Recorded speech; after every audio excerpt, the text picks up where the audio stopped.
What is going on? I'm so happy to announce that I'm here with Brandon from Logical Consistency. Brandon, welcome to the channel.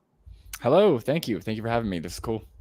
Yeah, it's really good to be able to talk to you face to face. I know I followed a lot of your videos for a long time, and I really admire the passion that you approach conversations with, where you're very active on your feet, just like kind of thinking of logical entailments of what people say in a very readily presentable way. So I think that I can learn a lot from how you approach outreach. And I know that I had also, as we talked about kind of before going live, I had responded to your vegan definition, or kind of like what is veganism video. So I know we have a few things that we can kind of go over on as far as that goes.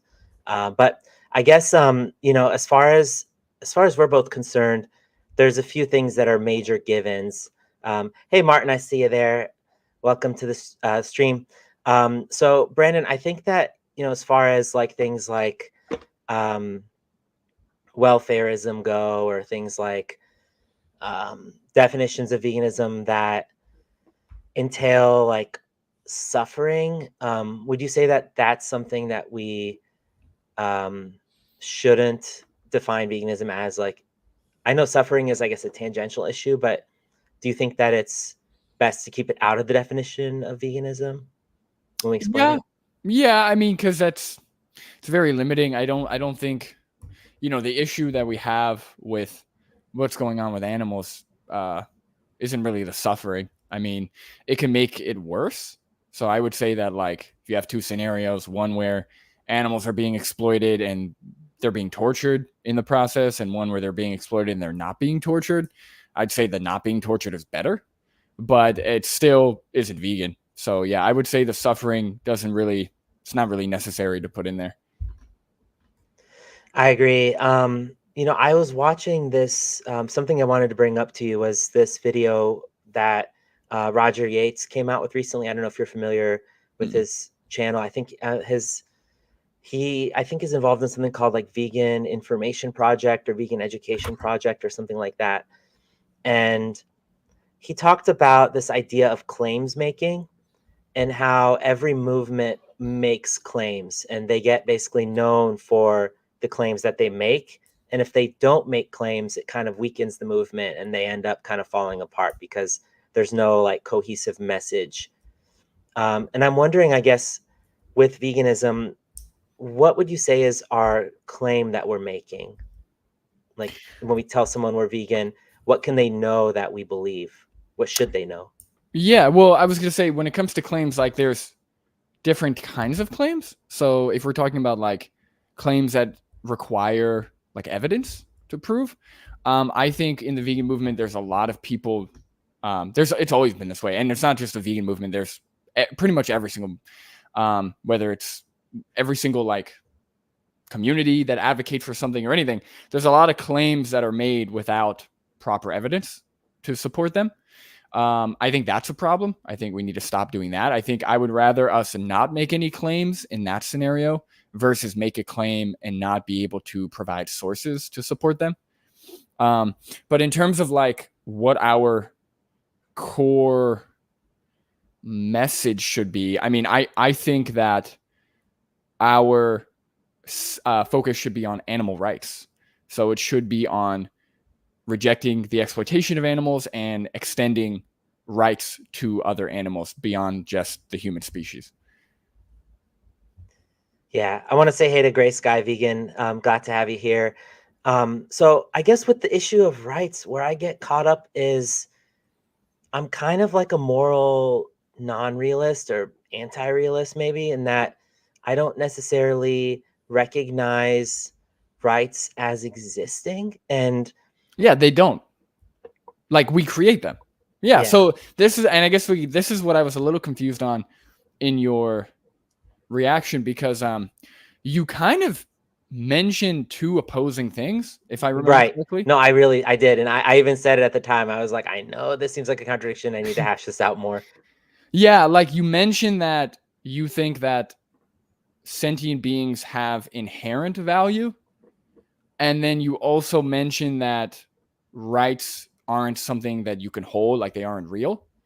So you're kind of saying two opposing things. You're kind of saying that like people are born with some kind of right to life, and at the same time, you're saying, well, rights aren't real in the sense that like they're a concept. So I guess like for me, I don't think anyone's born with any kind of inherent value.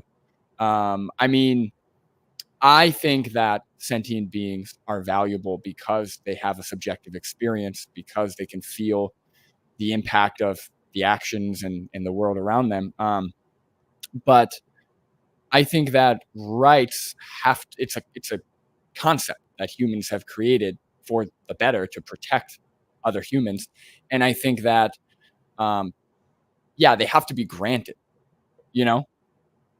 And we kind of know that because when they aren't granted, people's people get severely harmed and exploited and violated. We look at even with other groups of humans in the past that weren't granted rights, so they have to be granted. It's that's not how I've thought of it historically speaking, but I'm trying to find a way to think of it where I don't get caught up in this contradiction, because I recognize that there's a contradiction where I'm saying that they are intrinsic, in that an oppressor would only be able to oppress in a situation where they're not recognizing rights, like where they're failing to recognize rights. But at the same time, I'm hesitating to say that humans should, for example, like quote unquote, respect the rights of non-human animals.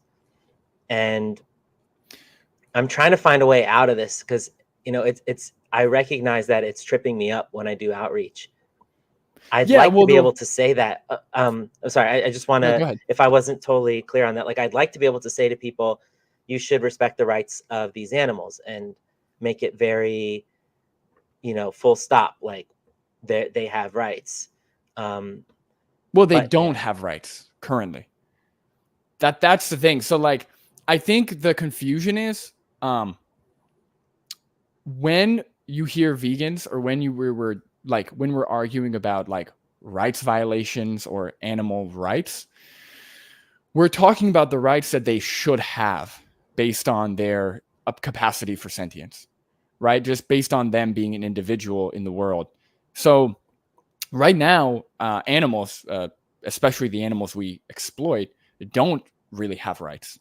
There are some legal protections against like severe abuse for livestock, like cows, chickens, pigs, against domestic abuse for like companion animals, like dogs and cats. So there are like, they are given some legal protections, but they're not recognized as individuals, right? They're recognized as property, right? So like when somebody has, even with a dog, the most like beloved companion animal, when somebody has a dog, they're not like a protective guardian over their dog. They're the dog's owner, right? They're recognized as an object essentially, right? And they could be right. bought, sold, bred. So yeah, I think and especially when we're talking to non-vegans, first we need to understand if those individuals that we're talking to believe that animals deserve rights and protections, right? If the people we're talking to don't believe that animals should get any protection, right? If there's some kind of psychopath who thinks animals can be tortured, abused, killed willy-nilly however we want, they're not really going to understand. They're not going to be able to see any kind of concept of rights for those animals. Now, you can expose an inconsistency in their logic or some kind of contradiction. You could derive a contradiction from their views, but yeah, that's when I talk about animal rights. When I'm like talking to somebody, I'm like, well, we are violating their rights. I'm saying that in the context of human rights being extended to animals, like they should. So I have a few things to unpack there, but I guess chiefly I'm interested in your the way you're approaching rights. I guess your orientation toward it. Are you referring to legal rights? Yeah, absolutely. Okay. Yeah, because again, like there's like a couple little battles you can fight. Like obviously, like what's it called? You have like we could look at another movement to make it easier. So let's say we have racism, right? You have one kind of approach or one kind of avenue, depending on who you're talking to, which is trying to get somebody who is racist to see that people of other races are like enough or similar enough to them to where they shouldn't be discriminated against, right? So it's like a mindset thing. It's like I don't know, unpacking biases, maybe exposing contradictions, stuff like that. And then you have the concept of like providing legal rights, right? Because rights are, again, in my view, again, if you have something different, that's fine. But in my view, rights are, it's a human-made concept and they're granted, right? So when I say that animals should deserve rights, I'm not talking about like everybody on Earth being able to see that animals are individuals. I'm talking about legal rights. I'm talking about protection for animals from exploitation of other individuals, even if those individuals don't respect animals or don't see them as sentient individuals who deserve those rights. So similarly in the racism thing, you know, not everybody's going to be completely devoid of biases. Not everyone's going to be not racist, but that doesn't mean that people of other but people of other races should be granted legal rights. That's the whole point of rights, is to protect them from those kind of individuals. Yeah, I see where you're coming from. I think where I'm getting tripped up is in the idea of where rights are coming from, like from where they're granted.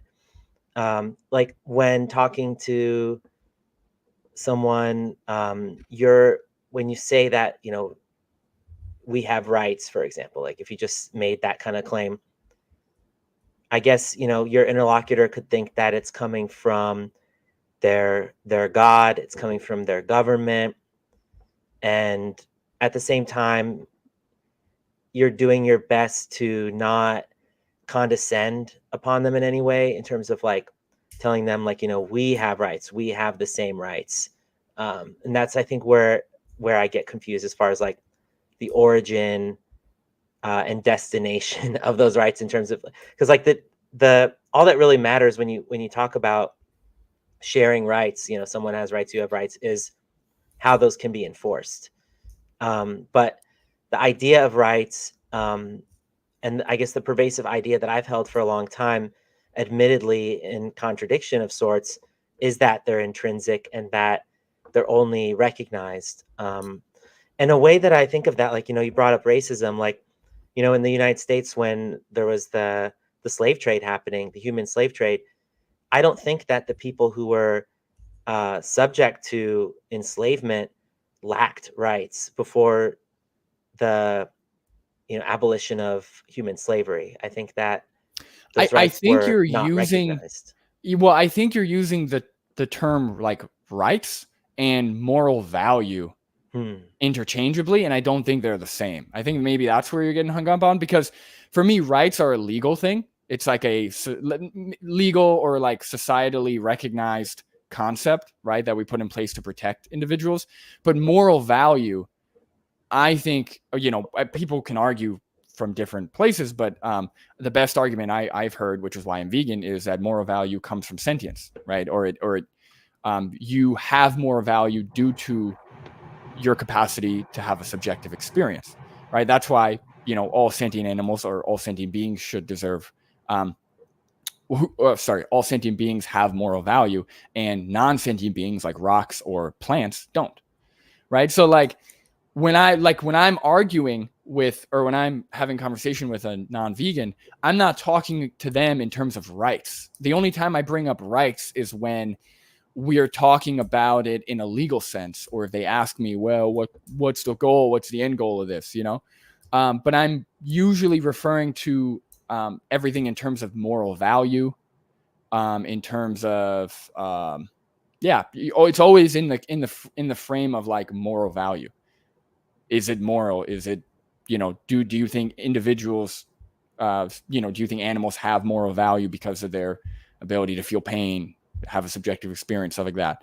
So yeah, does that kind of make more sense? I feel like you're using moral, like the word right in place for moral value when they're not the same, in my opinion. Yeah, I think that's an astute observation for sure. I'm still a little bit hung up on the idea, though. For example, like if there was a slave, like a human slave, and they let's say they wanted to run away from their, enslavement situation, and the slave master said, like, you don't have the right to Yeah. run away from me. I would say, that slave does have the right to run away. But not at that time. Yeah, that's the thing, is like, if that were the case, there would be no need for a women's rights movement, a black rights movement, gay rights movement, right? All of these are, sorry, I guess civil rights movement. All of these movements came about because there was a fight to get rights for those individuals, right? That's why there's an animal rights movement, right? Because we're trying to fight for the rights of animals. Because if we look at rights, like, I guess there would have to be some kind of evidence or some kind of basis of like an objective morality, or like an objective, like eternal existence of rights, which there just isn't. In my opinion, again, if you have like something to prove that, but I just, same thing with like objective or subjective morality. Morality is subjective, right? So like now I can confidently say that it is immoral to discriminate against other races. But in the 1700s, those morals did not, people thought that it was moral to discriminate against other races. Some people would argue, well, it's always been immoral. They just didn't see it, which, I mean, yeah, I guess. But at the same time, when an entire group, when somebody's morals align with it's okay to discriminate against other races, that's their morals. That's their subjective morality. And you could try and prove them wrong. You could expose inconsistencies, stuff like that. But yeah, that's I guess what I would say. Because I did. Yeah, does that make sense? Yeah. Are you distinguishing between ethics and morality, and saying that it was, something, for example, discriminating against somebody for their race is something that used to be, in the 1700s, for example, not immoral? Are you saying that based off the idea of like social mores? And No, I think it's always been immoral, but that's based on my morality, right? I'm not saying that because of the time it was okay. I'm saying back in that time, people thought it was okay, right? Based on their understanding of other humans, based on their there's a lot of factors that go into, where your moral values come from.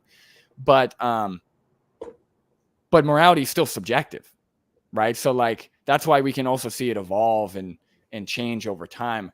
Like, yeah, I does that answer your question?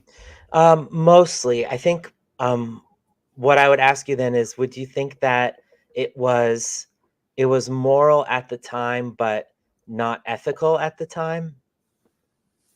No, I don't think it was either. So again, like, based on my moral values, it's always immoral, right? Based on my moral values. But based on somebody else's moral values, eating humans could be moral, right? Assuming they don't have any logical contradictions. And it could be ethical too, right? Like, you're not distinguishing between morality and ethics. Yeah, I'm not sure exactly the difference. I kind of use them interchangeably. Maybe if you can clarify the difference.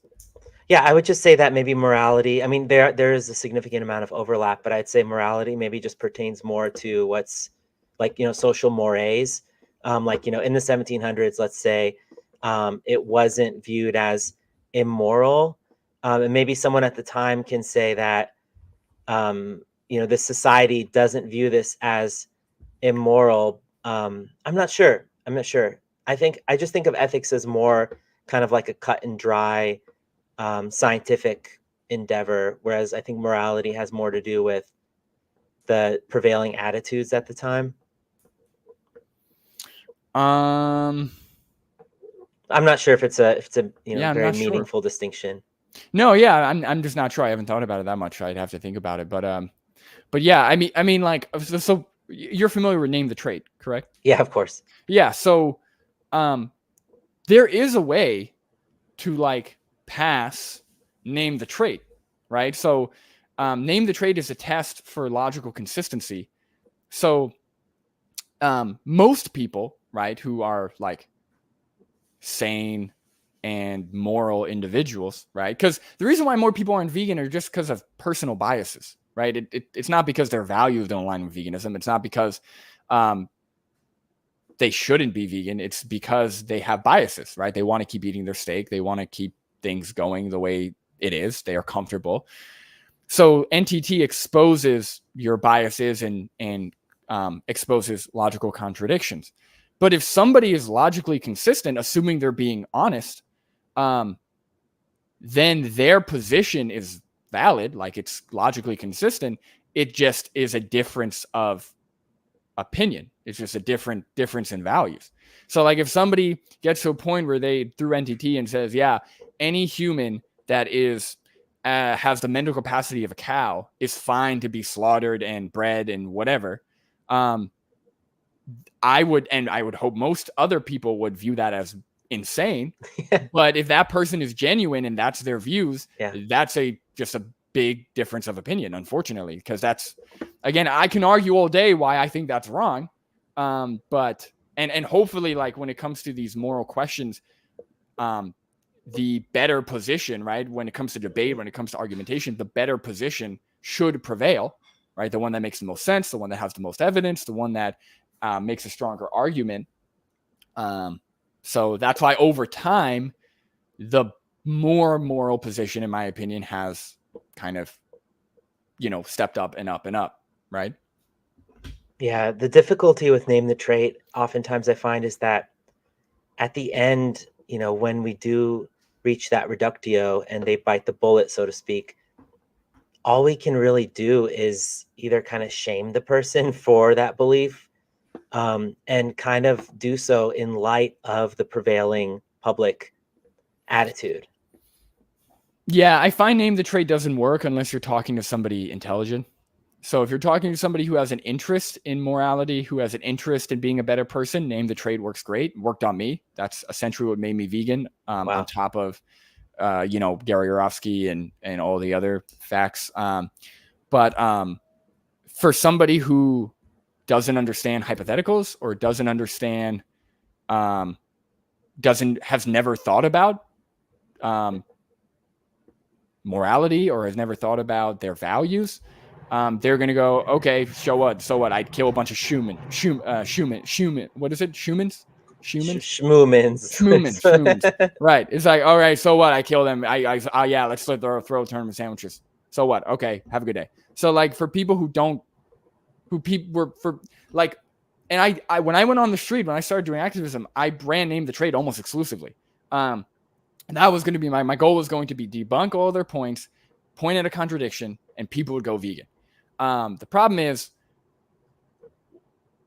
you have to know who you're talking to.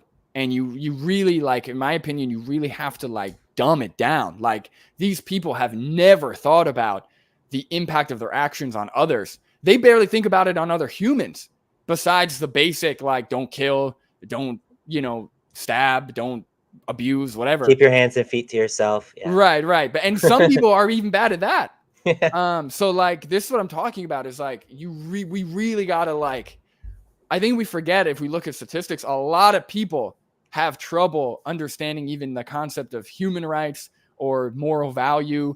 I've been threatened on the street. I've had people put their hands on me. Like we're talking to people who really are not always great people or have the, the education necessary to put these pieces together. So we really got to dumb it down. NTT does not do that. NTT is like you have to have some understanding of what's going on to like be like, have your contradiction exposed and be like, oh man, that I didn't know that. Oh, I care so much about being a better person. Yeah, I'm going to change now. No, nobody cares. Yeah. I want to pause real quick and say hey to Natalie and Militant Vegan and Lewis and Real Thing. Great to have you guys all here. So, the way that I use name the trait is, I'm not the most confrontational person. Like I'll state my views unapologetically. I'll tell people they're complicit in animal abuse. I'll tell them they're paying for it. I'll call them animal abusers, if necessary, I guess, if they're really kind of like starting to grind on my gears. But what I usually don't like to confront people with something like name the trait and kind of like put that forward and wait for an answer.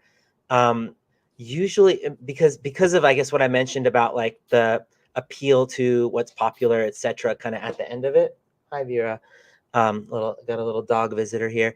But I think she's a rescue, by the way. But I think what I usually end up doing with name the trait is that I use it rhetorically. So I won't ask it like a question, present it and wait for an answer.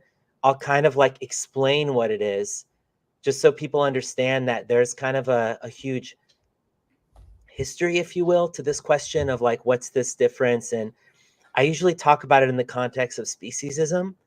So generally, I'll present, if somebody expresses like a speciesistic mindset first, I'll tell them, are you familiar with, I'll ask them, are you familiar with speciesism? And then after that, when they say, for example, well, humans are humans. And, when you talk about oppression, I thought we were talking about humans, not other animals. I'll say, well, there's something called name the trait where I'll ask them if they're familiar with it. Of course, they're not familiar with it if they're not like into deep veganism. So Right. I'll kind of explain that it's just it's something where there's an A and a B, and you're having to describe the morally relevant difference. There's actually a recent conversation I posted where I was talking to a couple where I was explaining that basically I'm asking you for a difference between A and B, and they were just saying basically like B is B and like humans are humans. Yeah, I And actually saw that one. Yeah. yeah. So it's kind of like I don't know what you call that, just like a reflexive definition or something. Like, you never want to get too advanced with your vegan splaining, as Lewis puts it, or Louis, sorry. He said that if you're mad at him, then you call him Lewis. I'm not mad at him. So but you know what I mean? I think it can be helpful in that rhetorical sense where you just kind of explain it to people and then maybe just move on to other things instead of being like, what's the morally relevant difference? And then just like putting them on the spot like that. Yeah, I think the problem with that is, and I did this a lot when I started doing activism too, where I would explain it to them. So I'd explain all the concepts, thinking that, because again, when I'm talking to somebody, I'm treating people how I would, like, in a way that that I would still be like tuned in and responsive, like when people are talking and making points and like talking for a while, I have no problem like listening, thinking about it, reflecting on it. But the problem is, as I am explaining things, right, and I could explain it as well as possible, the next line they say, or a couple lines later, they're going to go back to the original thing they said. Right. And I think there is something to be said about getting people to acknowledge their own values and getting people to say out loud, yes, no, I agree, I don't agree, answering questions and holding themselves accountable, because otherwise they're going to keep going back and it's a lot harder to hold them accountable once, like, if you just brush past it. So like what I've been doing, or what I've tried, I got to change my approach. I've been kind of busy. I'm getting married on Friday. Oh, so shit, yeah, I haven't. congratulations. Thank you. And for those of you watching, that's why I haven't been posting anything or anything. I've been kind of busy with stuff.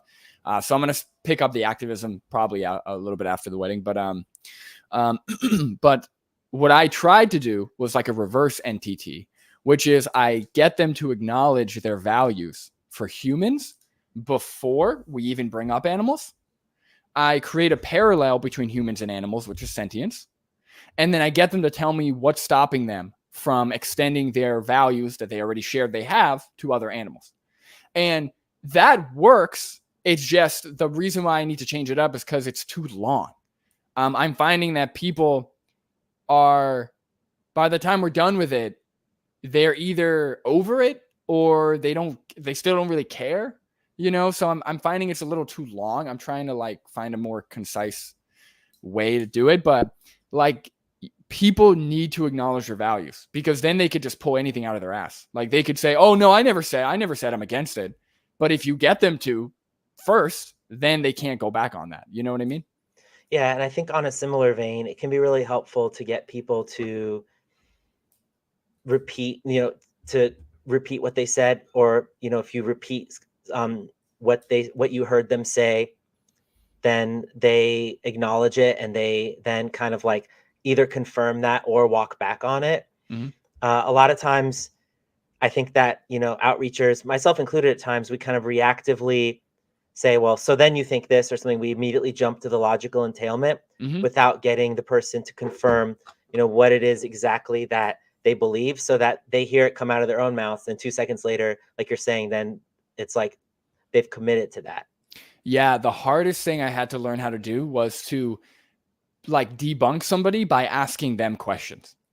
And because I'm like a lecturer, I can explain something in a lot of detail and like really slowly to the point where like you should understand it. I think it makes sense to me. But again, especially on the street, especially depending on, you don't know the intelligence level of who you're talking to. You don't know where their education is. You don't know if they're sober, if they're, if they're not. Like I talk to a lot of drunk people, right? So we're talking to like, I don't think that's the best approach. I think the best approach you could possibly do, if you do nothing else, is to ask them questions and lead them to where you want them to go. Because that's really going to be the only way for them to really understand it. I think. I Yeah. think because like that's kind of when I first started learning about veganism and plant-based diets and animal rights.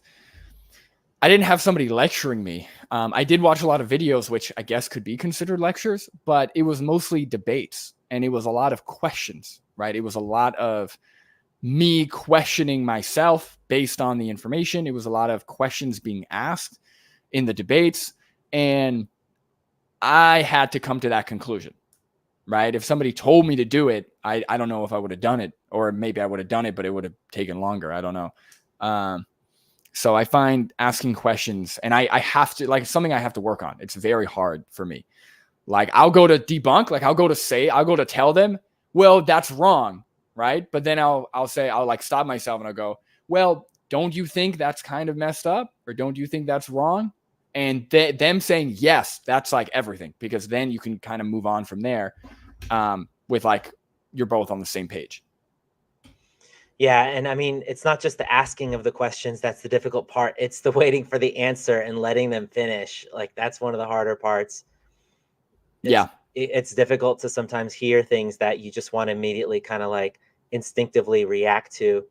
Yep. One of the things I think also, as a content creator, knowing that you're recording a conversation, um, it becomes all the more important to stop and wait for that answer and not have your voice kind of like trailing off, in that little short that you're trying to clip of something Mm-hmm. that you're trying to kind of put into a reel or a short or something like that. For sure. For sure. Yeah. No, activism.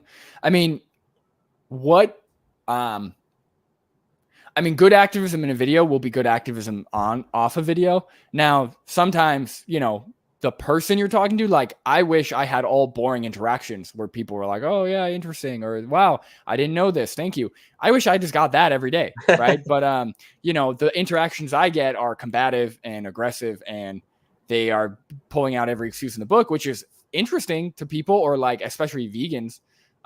They like most of my views on activism videos come from vegans. I would guess. So that's interesting. I mean, I'm glad I'm providing entertainment, but yeah, it can be frustrating for sure. Yeah, I want to just circle back because I do want to hold my own brain accountable to this idea of rights, Mm-hmm.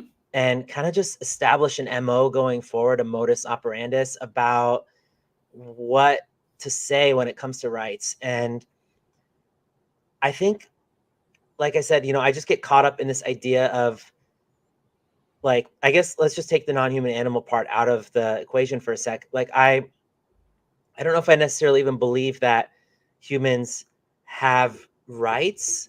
I think that I believe that it's good to behave as though we have rights, like it's morally preferable. I tend to approach issues of logic and things that can be emotionally evocative from, like, a preferences mentality, because I think it's most conducive to rationality. Sure, So, yeah, from morals, yeah.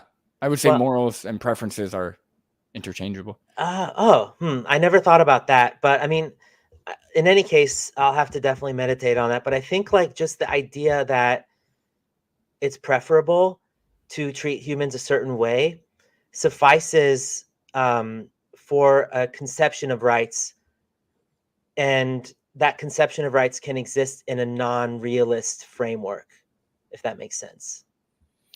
Um, Like yeah, I when I mean, I say guess. rights, like rights.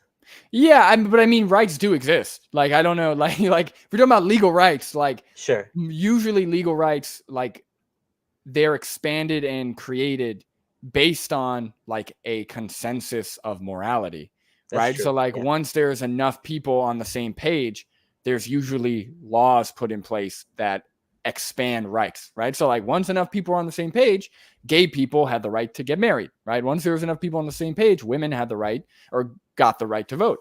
Prior to that, women did not have the right to vote, right? So you can argue that like women should have had the right to vote based on their moral value, based on their sentience, based on their capacity for intelligence, because voting is different than just, existing. But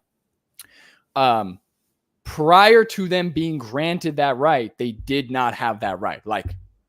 I don't think like that's objective. Like they did not, like legally in our human society, they did not have that right.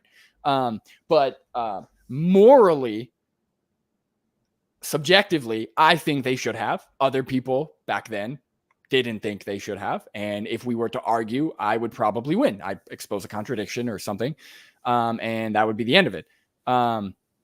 So yeah, does that kind of help a little bit? yeah, it does help a lot. I guess like where my mind is taking me, um, and hopefully I'm gonna have Harry on this channel soon. Um, Nice. and I think at some point we'll get into the predator culling thing. Um, so I guess if we, what would it look like? I guess what would the verbiage look like? And you don't have, this is obviously something that would require a lot of forethought. So feel free to treat it as kind of just a thought experiment or something in progress. But are we talking, when it comes to non-human animals, how would you confer those rights? Like, how would you put that into practice? Would you say everything about it in terms of just negative rights and then extend Yeah, it to I would say all? trade. Yeah, I would say like trade adjusted or trade equalized, right? So like animal rights is a logical extension of human rights. And when I say trade adjusted, like for example, somebody with a severe mental handicap is not going to have the same rights as somebody who doesn't have a severe mental handicap, right? The person who's mentally handicapped may not be able to vote, might not be able to drive, might have a guardianship over them, right? But at the end of the day, they're still protected from exploitation, they're protected from abuse, they're protected from murder, whatever, right? So essentially, we would have to fit other animals into a certain bracket, right? We'd have to determine based on sentience, based on intelligence, based on maybe practical things, economic things, right? What kind of rights they would be granted exactly, right? My guess, it would be closer to like somebody who's like senile or mentally handicapped, or like a baby, for example, where they don't really get any other rights other than you can't kill them, abuse them, exploit them. Other than that, they have to be cared for or whatever. But yeah, and that would also prevent people from breeding animals into existence to do any of those things, right? So the breeding would stop as well. So a lot of these animals probably wouldn't exist, but that's not the point. So yeah, that's how I would word it. And I know Harry does a great job defining it. I know the Nutrivore, that's kind of his definition of veganism, which is essentially animal rights is a logical extension of human rights, trade adjusted human rights, whatever. So yeah, I think that in terms of the concept of animals being given rights, I can't, that's as clear as I can make it probably. So if I understand correctly, you would only talk about it, excuse me, in terms of negative rights, right? Yeah, I don't know. So in terms of negative rights, like to not like, if that's what you mean by negative rights, I Right. guess I don't know if I would use the term negative rights. I think it's confusing. Sure. But yeah, I like the term like trait adjusted, or like comparing animals to like children or babies. I think that helps people like connect it better. I guess if you were to just start kind of from the very baseline when it comes to all animals, would your verbiage just basically disclude anything that starts out saying like all animals will have the right to XYZ, and start it more in the sense of like the so-called negative rights, like they will have the right to not be subject to such and such and such? I don't know. Yeah, I mean, because again, I can't really say what I'm not familiar with like the legal system, legislation. Like that's way out of my scope. I Fair can't enough. confidently say like how these rights would be granted or how that would work. I mean, again, I would word it as, I would say, logical extent, animal rights is a logical extension of human rights. And like trade adjusted human rights or whatever. And I would then go to compare, like, just similarly how a baby can't vote, can't drive, can't do a lot of things, but they're given protections under the law. So I would probably say that. I would say animals should at the very least be given protections under the law from, harmful, abusive actions, whatever. But yeah, I can't confidently say what exactly all those protections will be or how that would be put in place. So if I could just rewind us to the protections under the law, would that be expressly from humans, or would that be from other animals as well? Well, I mean, in the context of veganism, it would be from humans, like not being bred, not being exploited, stuff like that. Yeah. If we ever got a vegan world, then maybe, we can expand that even more to carnivorous animals or something, but that'd be a whole separate thing. Do you see a good reason to give the aforementioned priority over the latter, to give the cessation of so-called rights violations by humans priority over the rest? Yeah, well, I mean, without humans understanding that animals deserve rights, then we're never going to be able to protect wild animals if that was a goal, So like if 98% of the population thinks that breeding, exploiting, and killing animals for food is fine, then no one's going to care about protecting wild animals, or creating a system where wild animals are protected indefinitely or some kind of system like that. So yeah, I mean, it would make sense to go after humans, change humans' minds that could then contribute to even better system in the future. But apart from that, no, I don't see any like morally relevant difference between like a human killing an animal and like a carnivorous animal killing another animal, apart from maybe like maybe the human who's killing the animal is like a hypocrite or something. But maybe, so I could like talk about that, but to the victim it's the same. To the victim it's the same for sure. But would you see a difference in terms of the degree of culpability when we're talking about a human who has other options versus like a carnivorous animal who doesn't have other options for their survival? Sure. Yeah, I would say that somebody who knows better and chooses to do it anyway is, I guess, has more to be blamed for than somebody who doesn't know better and kills them or like exploits animals. I would say that both are still wrong. But yeah, I would say one is maybe, a worse person or something. Yeah, maybe. Interesting. Yeah, the wild animal thing, it's something that I've struggled with because, I'm pretty philosophically just anti-violence in general, and I don't like the idea of using violence even if it means to stop violence. Like I think it kind of, like, self-defense is one thing, of course, but when it comes to, and there's hypotheticals that someone can pose, like, if somebody was hurting someone in your family or someone you care deeply about, would you use violence to intervene, etc.? And then my answer would be yes. And then, I would have to basically accept that I have some kind of familiarity bias, for example. Yeah, I would say that I'll let, if you're going to have Harry on the channel, I'll let Harry run it. But from my experience, because I was skeptical about the like preventing carnivorous animals from eating other animals. I was skeptical of that position. I would say that it is a logically consistent position, and it does align with my values, right? Especially if we're not being speciesist. Obviously, a lion ripping apart a gazelle and eating them from the inside out is, for everyone here, should be undesirable, in my opinion. I can't see how that would be like, oh yeah, that's totally fine. I don't think that's fine.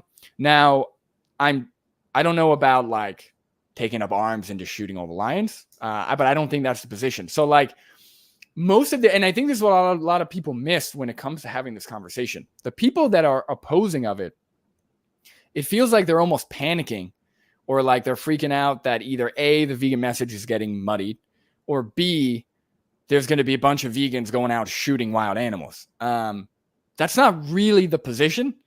The position is mostly like it's just that. It's kind of like a conceptual position of like, okay, in theory, does this align with your values? And I don't know how anyone could argue that it doesn't. If you care about like an innocent animal not being exploited, killed, abused by another individual who wants to do those things to them, right? Whether it's, moral agency, moral patient, whatever. The point is they want to do it. They're going to do it. So yeah, I think it makes sense. And in theory, it aligns with my values. I just, I wouldn't sign off on any like real world application of it until there's some good evidence or some kind of plan or something. But yeah, in theory, on paper, the position aligns with my values completely.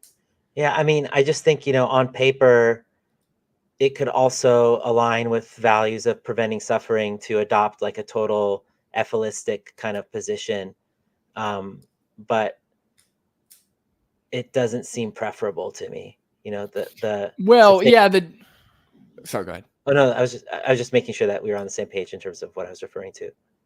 Yeah, like the thing is, with an ethylist, and correct me if I'm wrong, but an ethylist position is where they want to end all life, correct?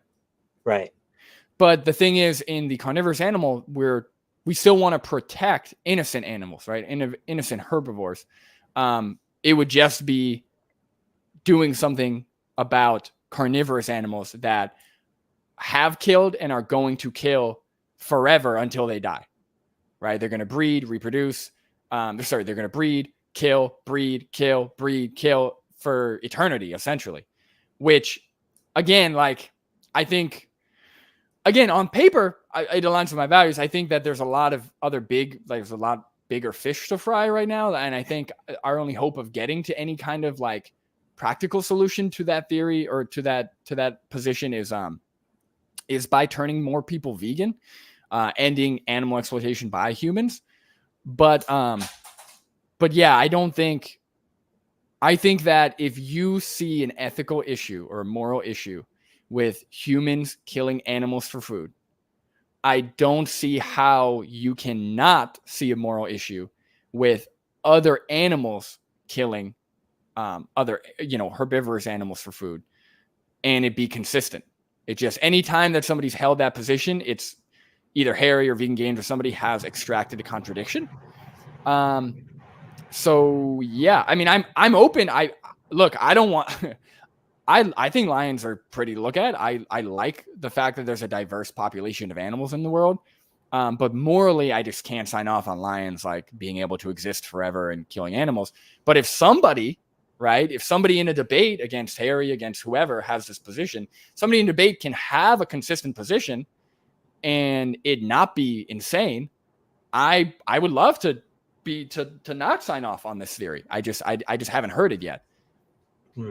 Yeah, I think something that Louis said that kind of that I want to touch on. He said wrong doesn't equal bad, and I think this topic kind of reminds me. I'll tie it back to that of a conversation I had at a cube once with a farmer from Africa, and he said that he basically lives in the middle of the desert, and he can't grow any vegetation there.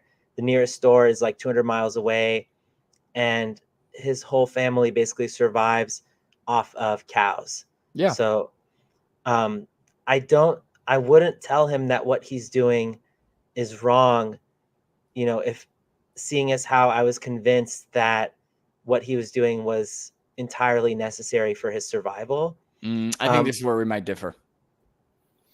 Yeah, I think this is where. Sorry, I'll let you finish, but well, I was just saying, like, you know, I don't think it's ethical to. I mean, I don't think it's ethical to exploit animals, to use them, to milk them, to violate them in any way. So I do think it's wrong in the sense that it's morally, ethically not preferable. I can't necessarily say, you know, with this whole idea of like objective morality, I can't say that it violates. If I say something is unethical, that almost seems like um, it's hinging on some idea of objective morality.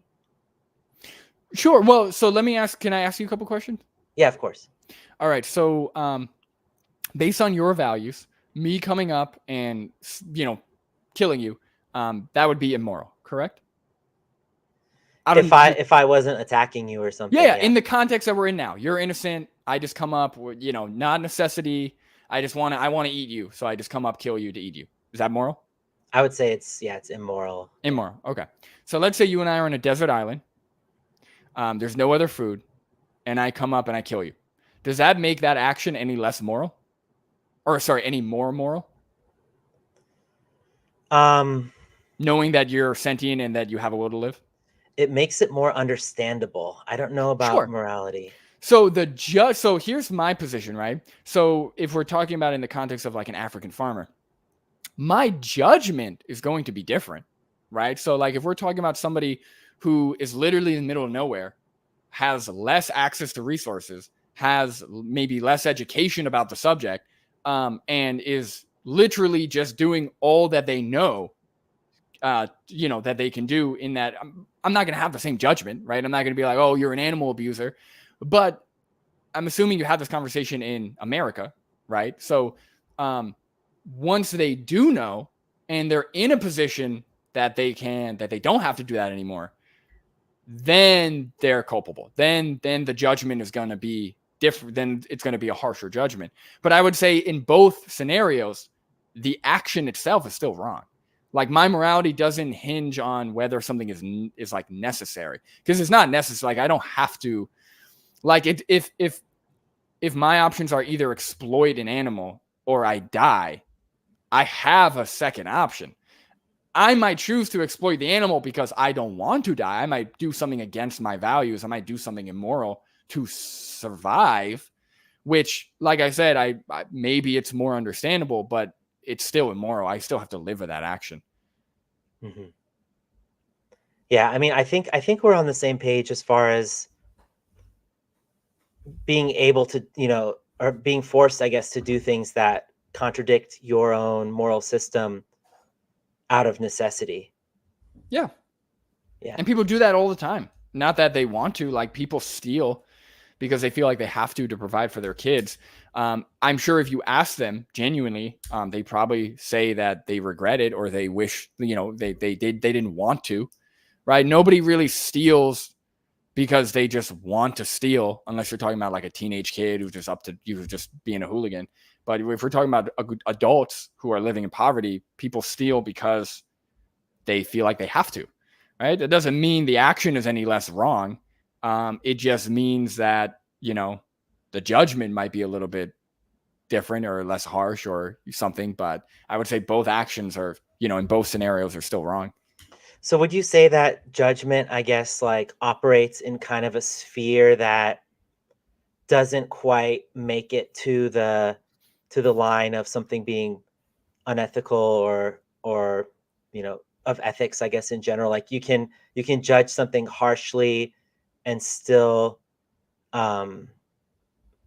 or I guess, sorry, you can judge something understandingly, favorably even, but still consider it unethical. Yeah, I think so. Yeah, Okay. I think that because like some people will view certain actions as more harmful or less harmful than others, right? So like somebody might view stealing as a worse action than like, I don't know, like groping somebody, right? Whereas somebody else might view groping somebody as a worse action or more immoral action than stealing, right? So the judgments may be different based on a variety of factors, but the actions, both actions are immoral at the end of the day, based on my values. Now, stealing, again, it also depends on kind of stealing, blah, blah, blah. But the point is, yeah, I would say both actions are still immoral. So yeah, the level of judgment you have doesn't really affect if an action is like determine if an action is moral or not. That's based on your values. You know, like I'm against exploiting animals, so I'm against exploiting animals in all circumstances. There's no like exception to that.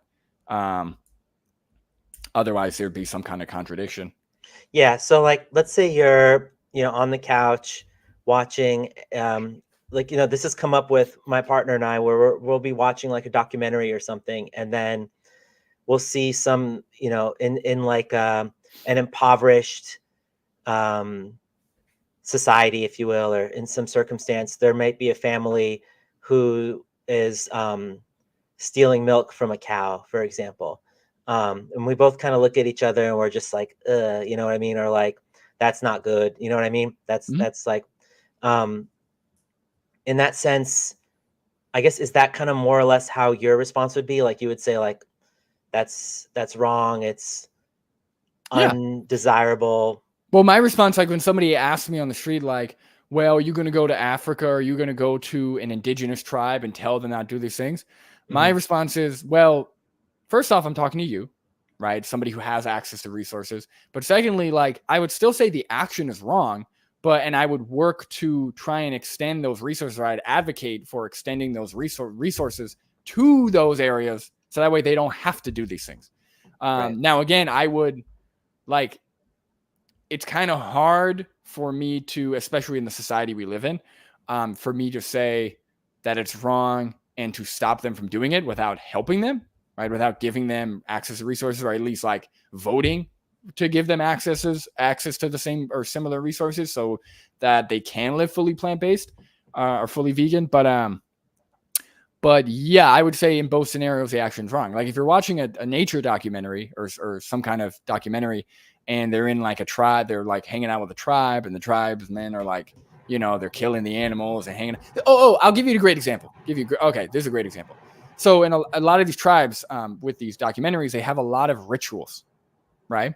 So some of the rituals I've seen, they like shave the teeth of like teenagers. They will do like different genital mutilations of kids to like signify manhood or signify that happens in the right? US too. Well, yeah. Well, that's but so in that context, right? Obviously, well, not obviously, but based on my values, right? I don't think teenagers should have their genitals mutilated ever, right? So that's still wrong. It's still immoral to me. But we're talking about a tribe who doesn't have access to modern education, may not have access to modern education, may not have access to modern healthcare, may not have access to resources. So for me to pass judgment on them, right, doesn't really make too much sense because they don't know any better. But the action is still wrong. So like, if I could pause you there, so would it be kind of like maybe a good summarization, an accurate one to say that judgment looks at the context and ethics or morality looks the action from the victim? Yeah, basically. Exactly. So judgment is it's more context related. Morality is more like action related. Like what is the action, or maybe like what you said, the victim. Yeah. I do want to bring up a comment real quick. Did you have anything more to say about that though before? No, yeah, okay. Cool. Let's look at the chat. Okay, so oops, not this one. Wait. What's up, vegan postmortem? The one not that VPM's comment wasn't interesting. I just didn't have a chance to. There's only so much I can kind of analyze at the same time, but I did have a chance to read this one from Jerome, and I had a conversation with Jerome before, so it's good to have Jerome here again. Are they vegan or not vegan?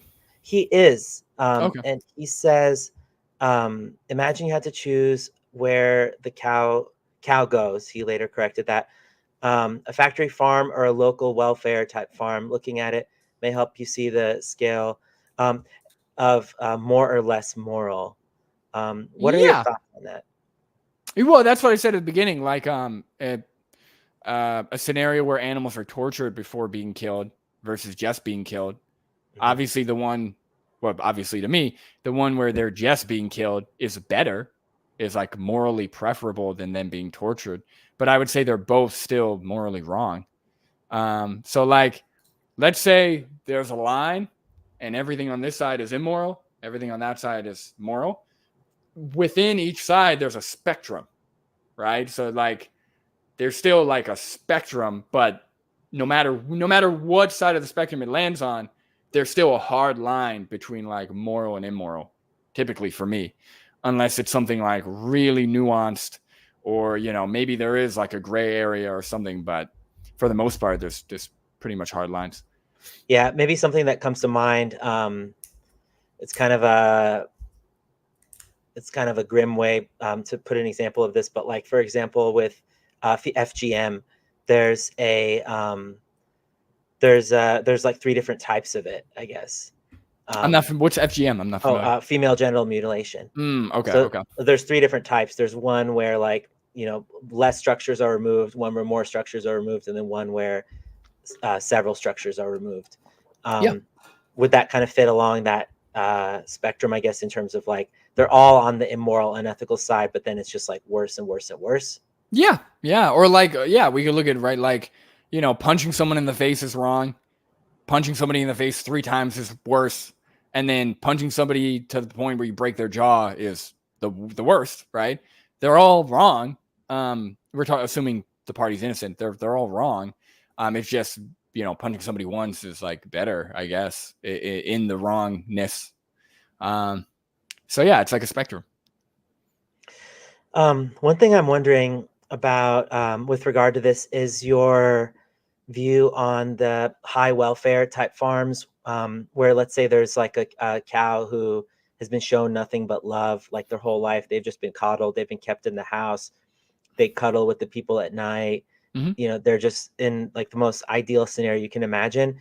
Do you think that that action of if that family were to kill that cow, would you consider that wrong? Of course, but would you, in terms of this like spectrum of morality, would you consider that on either left or right side along the spectrum, as compared to just the kind of general run-of-the-mill factory farm cow slaughter? Well, yeah. Like I mentioned, like I don't think you can't, like, it's hard to make a case that is like wrong to the same degree or like as immoral as like tight spaces, prolonged torture, force feeding. I think it would be hard to make a case that they're equal.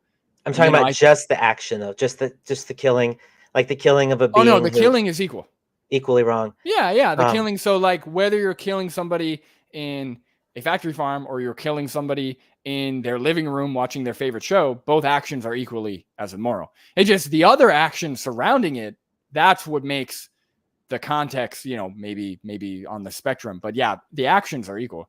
I guess what I'm kind of trying to get at is, I get where you're coming from. The context, I think, in the case of the ideal farm scenario, renders the action as somewhat of a greater betrayal in terms of like the inconsistency with what the cow has experienced throughout their life. No, I'm not buying. I don't buy that. Yeah, because when people say that, like, yeah, I get it.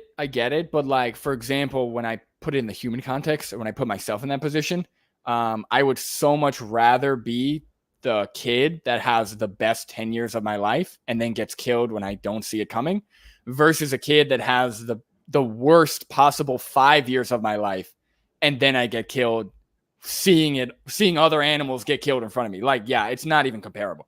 Yeah, I'm not, like, maybe you could argue like, yeah, it's a betrayal, but again, if you're not seeing it, like, yeah, I'm not buying that. I'm not convinced by that argument. So you think that that's something that would be unwise to use in the context of people talking about like high welfare, like, oh, I do humane or whatever kind of stuff? You would say that. So yeah, what I've said before is like, when people are like, well, if they're given a good life, what's wrong with that? Like, you can make the argument, like I have said in the past, like, well, isn't that more the reason to not end their life if they're having a good existence, if they're living a good life, something like that. But I don't think it's a very strong argument, like, because the animals are given good lives strictly for profit anyway, right? So like, I think this whole idea of like arguing based on like the welfare, I think it's just kind of confused. I'd rather just move. I'd rather just move on to the point of like, sure, they're given a great life, but at the end of it, they're still exploited. They're still killed, just like somebody who wasn't. So what's the difference? Yeah, and I think if I could just say with the line of reasoning, like, wouldn't that be more if they've had a great life, wouldn't that be all the more reason to continue giving them a good life? I think it also brings into, you need to also consider if a cow has had a terrible life, that's their one life. Like, are they not deserving of having a great life? Like, that poor cow has had such a shitty life. Like, and also you get into the, like, I was saying, wouldn't they deserve to have a great life, for the rest of their life? Yeah, and you could also argue that's where people bring in, well, if we didn't breed them, they wouldn't exist at all, right? Somehow, like existing at all is like a justification for exploiting them. So yeah, you get into a lot of muddiness there. So I just choose to not. I've learned kind of my lesson with that. How do you address that if that does come up? Because that can certainly come up on its own, where someone can say, well, if we brought them into the world, we can take them out. Like, we gave them I put it in the human context. So yeah, I immediately go, well, parents bring their children into the world. That doesn't mean they're allowed to treat them however they want and exploit them and kill them, right? They still need to be protected because they're sentient individuals. Same thing with the animals that are brought into existence. Yeah, or you could put it in the dog. You could use it as a dog, right? You might buy your dog from a dog breeder, but do you want that dog breeder to abuse them and kill them? No, of course not, because you love dogs and you think that they are individuals and you don't want them to be harmed. So yeah, I put it in the human context, or pretty much, and I said this to somebody who messaged me one time on Instagram. Before I think about whether something is right or wrong in the animal context, I just put it in the human context. Almost always, I put it in the human context, and that takes away any bias I have immediately, right? Just like with racism, just like with sexism, put yourself in that position, and all of a sudden, it seems very clear what's right and wrong.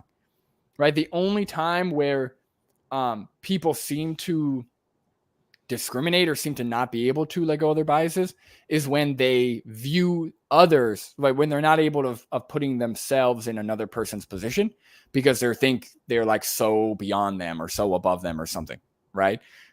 So I find that is key to like keeping things consistent and to delivering a consistent message. Yeah, it's been said before that if you want to check how humane something is, just ask if you would want it to be done to you. Right. Simple. Very simple. I was going to ask you about I asked you about whether, how you respond to the people saying, we brought them into the world and we can take them out.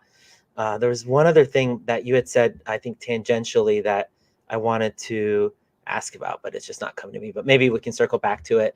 One thing, yeah, if I could just address sure, the speciesism thing that you mentioned. Yeah. So you mentioned you kind of had a hard time with that because mosquitoes and pigs or something. Yeah, I just want to clear this up really quick. Mosquitoes, they're like parasitic and they like can spread disease and they could like harm you. So killing a mosquito doesn't make you a speciesist. I would argue that's like self-defense. So like what would make you a speciesist is if like you discriminate, like if you're okay with like exploiting pigs but not exploiting dogs or not exploiting humans or something like that, but killing a mosquito is fine. So yeah, I just want to let you like I don't see like a contradiction there or like some kind of discrimination. Yeah, I mean, and I don't think I wouldn't just go out of my way to kill a mosquito. Like I see them when I walk outside sometimes. I wouldn't just try to kill one, but a lot of times I've ended up hurting or killing a mosquito if I just like feel one on me and then I just like, kind of instinctively slap myself and then I'm like, oh, there's a mosquito on my hand. But I'm glad you brought up the speciesism thing because I did want to go back to that. I do think that, so Louis says that speciesism is unjustified discrimination based on species. So I think that I am guilty of some kind of unjustified discrimination when maybe not discrimination, but maybe prejudice is the right word there. For example, if you think about like a field of cows, think about a whole field. There's like 30 cows just roaming, cute little cows. There's baby ones, there's mama ones. They're wagging their tails. They're looking up at you. They're mooing. Some of them are coming toward you and they're nuzzling against you and stuff. They're just gorgeous, beautiful, docile, delightful, cuddly creatures. And then if you think about 30 gnats, like if there's like somebody's dropped a piece of watermelon or something, or threw something off the road, and there's just a swarm of gnats on the piece of watermelon that's on the road, it doesn't take a lot of gnats to amount to 30 gnats. It's just Sure. maybe the size of like a dime at most, Sure. maybe a nickel on the ground. If somebody said to me like, hey, you get a choice here, either a car is going to veer slightly off the road, run over that piece of watermelon, and end the lives of all these gnats, or all these cows are going to suddenly suffer heart attacks or something, and they're all going to drop dead. Which would I prefer? House, yeah, this is not speciesism. No. I think you're overthinking this one, because like that's like me saying, okay, there's a human in a burning building and a dog in a burning building. Which one are you going to save? Yeah, probably the human, right? Just depends on the human though too. Sure, yeah. I mean, if I knew they were like some kind of awful person, but instinctually, if I didn't know anything about either, I'm saving the human, right? Even though I probably shouldn't, based on how they're probably not vegan. But anyway, instinctually, I probably would. That's not so. Like speciesism is like being in favor of or like not giving moral value to certain species of animals and giving moral value to others, right? That would be speciesism. But what if it was like 60 gnats and 30 cows? Wouldn't I be giving the gnats or wouldn't I be giving the cows at least double the value? No, so that's just a calculation. So that's just based on like your personal preference of which animal you want to save. Doesn't really like, I don't go by like the number, like, because you're not causing the rights violation. You're not causing the harm. So like if you said, yeah, I'm going to, but well, also just to be clear, I think there has to be a distinction. I actually haven't seen any evidence that gnats are sentient, number one. They're not mammals, they're not birds, they're not even fish. I don't even know if gnats are sentient. New York Declaration of Consciousness was kind of vague.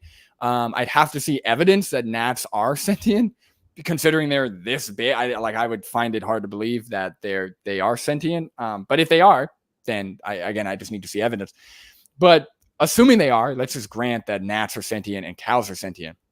I would say it's less of a moral issue which ones you choose to save, because you're not causing the harm, right? Like if you were like, yeah, I'm just gonna blow up 60 gnats or like shoot 60 gnats, I'd say, okay, maybe don't. Why would you do that? Assuming they're sentient, then, but like you wouldn't feel comfortable shooting other insects or other animals, then yeah, that would be speciesist.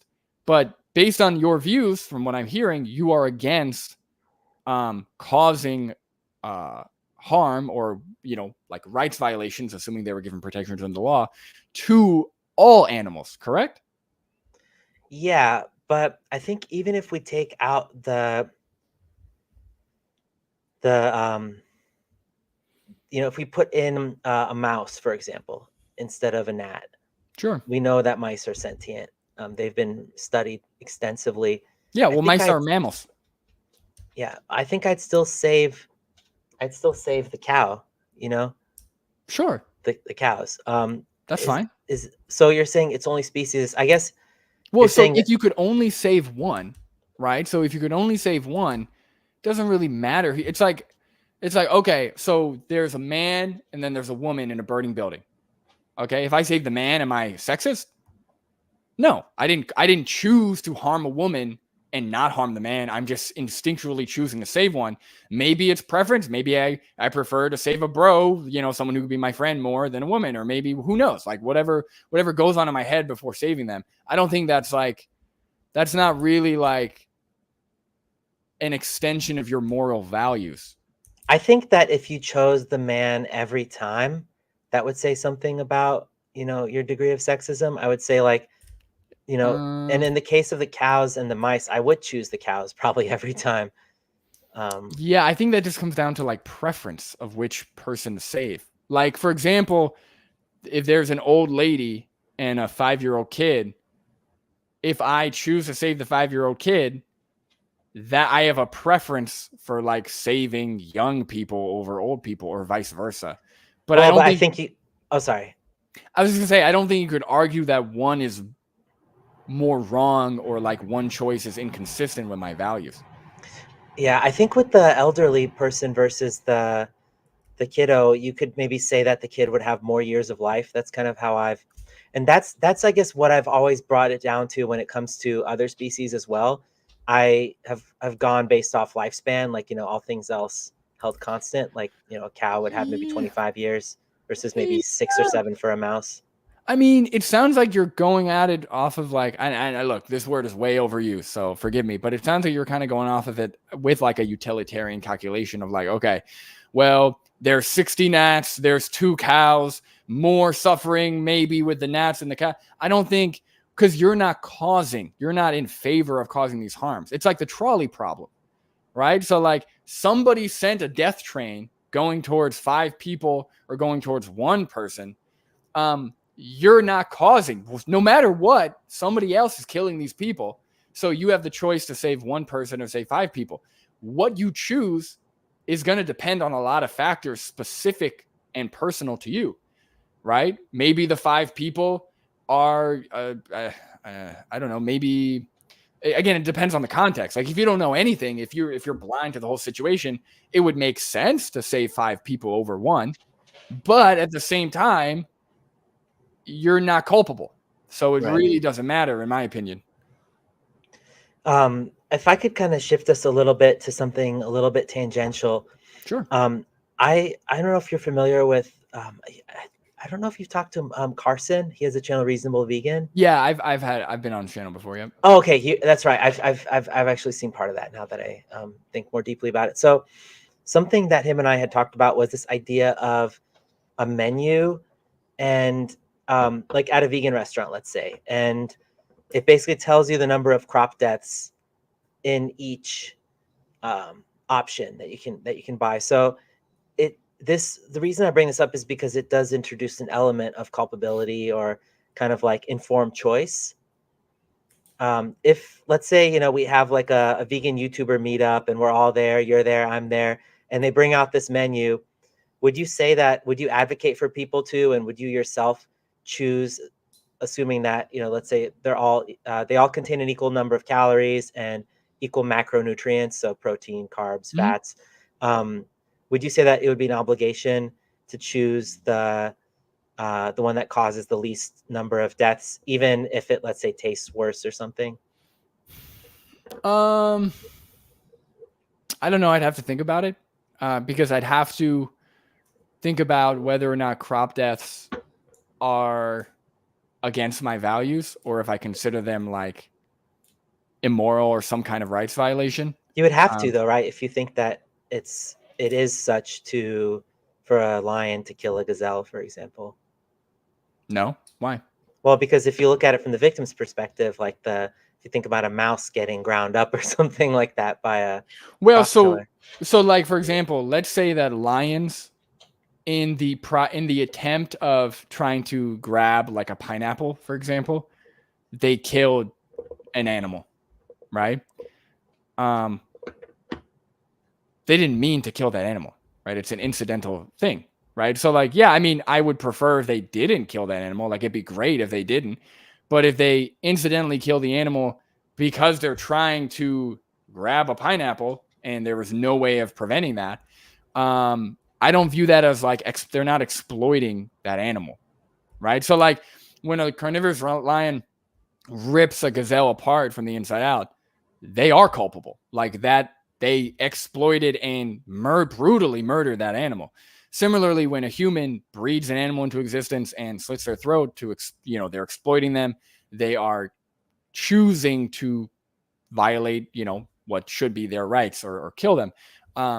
When we grow crops, I mean, it's hard to argue that when you have multiple different species of hundreds of thousands of individuals who cannot be reasoned with, who are going to go into the fields and try and eat up as much of the food as possible. It's hard to argue that when we go to harvest that food, if some of them die or some of them get killed by the machines, it's hard to argue that there's like a rights violation or some kind of exploitation going on. I don't think there is. So I'm not against all animals dying or even all individuals being killed in all contexts. Just depends on the context. I'm against the exploitation and rights violations of individuals. So when you talk about the context of like these animals kind of like eating the crops that we're growing for ourselves, would that kind of veer into the morality ethics sphere, or would that be just more kind of a contextual judgment related question, I guess? Because we talked about how like ethics pertains to the experience of the victim, whereas judgment kind of is about the context. So we could maybe say like we understand that humans might end up inadvertently killing some of these animals because they wandered into these fields, and we kind of understand from these animals' perspectives that they were just there and the plants were there. But do you think it makes any difference on the ethics of it? No. So just because there's a negative consequence to the individual or negative outcome to the individual doesn't automatically make the action immoral. So like, what's a good example? So like if I'm driving my car and I hit a person, right? Doesn't mean I did something immoral, right? To the individual that got killed, they're dead, but obviously they didn't want to be killed. But even like from the individual's perspective, I don't think you could argue that what I did was immoral, right? That's why they call it like a car accident, right? I don't think, right? So like, just because the individual is being killed or is dying, that doesn't mean it's always immoral from the individual's perspective. Maybe it's always undesirable, but it's not always immoral. Like, for example, go ahead. I was going to ask you, like, so let's say that you're with your soon-to-be wife and you're deciding on whether you eat at home or if you eat, not to be heteronormative, I'm just assuming that, Sure. But because all you had said was this, just that you were getting married. But no, if my wife, yeah. Okay, thank you. So if you're with your wife and you're deciding whether you are gonna have a dinner in at home and just watch a movie, or if you're gonna go eat dinner somewhere, would you say, like, if you knew that on the way to the restaurant, if you're gonna accidentally run over like a baby who crawled into the street or something like that, would you, and you knew that was going to happen, hypothetically speaking, would you say that it would be immoral for you to leave and go to that dinner? You wouldn't know when it was going to happen. It would be completely an accident. Just in that moment, maybe you'd be like on a bridge or something. You couldn't swerve away, and you definitely run over a baby. So basically, what I'm trying to do is talk about this element of doing something for pleasure, like going out to dinner, and it resulting in like an accidental death.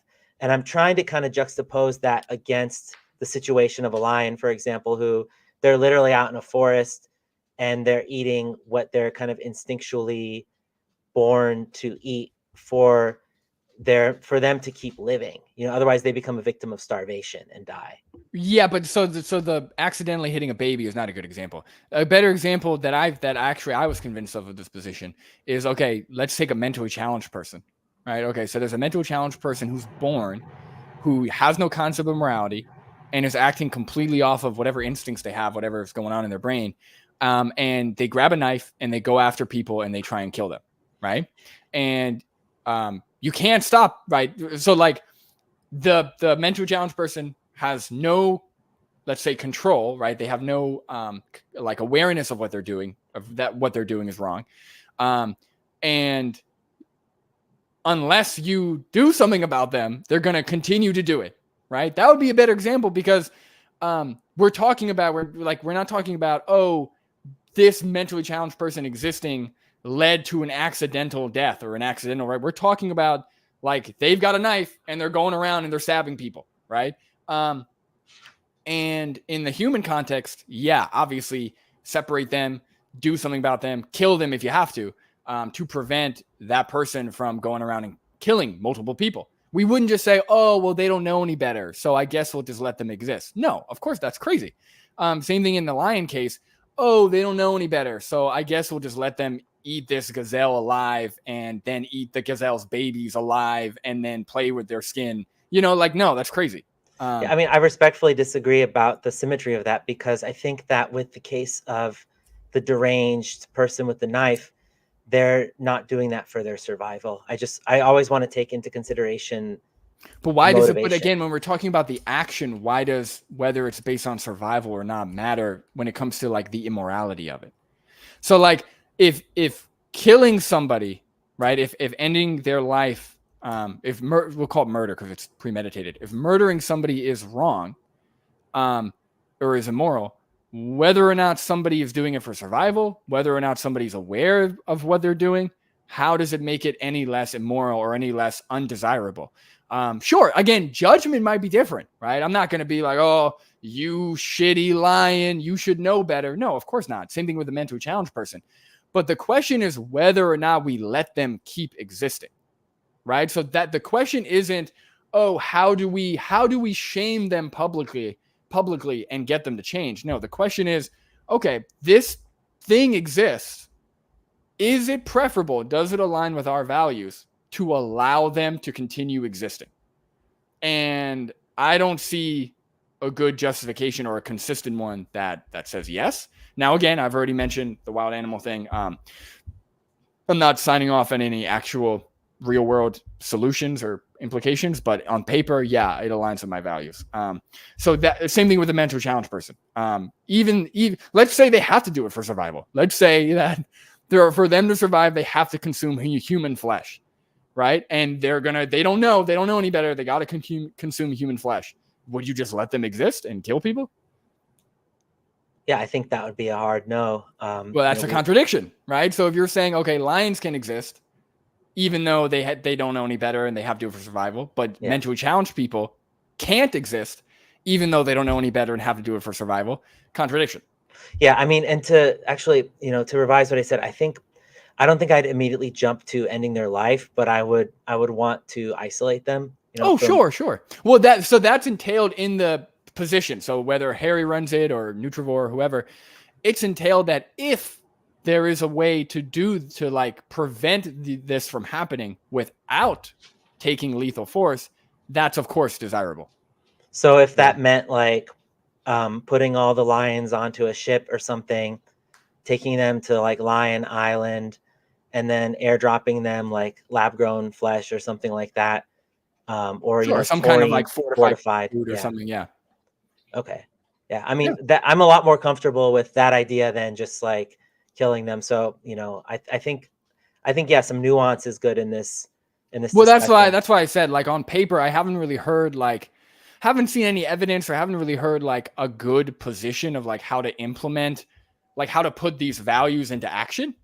But on paper, my values align with the position of, lions existing and eating gazelles alive is bad, is wrong.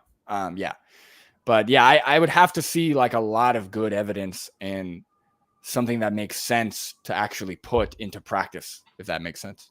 Right. Yeah. I think that's probably a good point to move on from that conversation. I did want to address the menu thing. Yeah. The menu.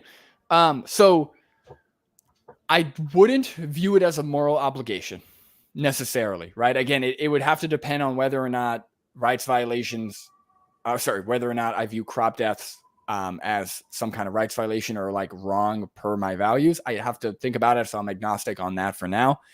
But in that context, without even having that fleshed out, if there was like a calculated, like a whole menu and everything was like perfectly accurate, I'd probably choose the one that causes less crop deaths just based on just knowing the information. Yeah, I mean, I of course would prefer for less things to be killed, even if I don't think they're killed immorally or killed via some kind of rights violation. Just like in a war. So like if there's some kind of justified war going on between two people, somebody gave me a choice. Hey, do you want 20,000 people to die in this war, or do you want 20 million people to die in this war? I'd say, yeah, 20,000. Sure.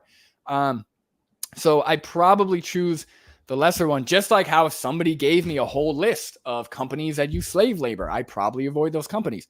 But again, when we don't have those things calculated, and when there's a lot of typically like nuance and inconsistency, it's hard for me to like sign off on some kind of like something being against my values, if that makes sense. Yeah, I mean, there's always variables. I guess that's why I try to kind of like just say, you know, all things constant, stuff like that. But hey, Brandon, I got this dog here who's pawing me to go outside. Would you be cool? If we could maybe spend like 30 to 45 minutes more talking, would that work for you? Yeah, Okay. yeah. Cool, if we could just take a quick break, I just need to take her outside.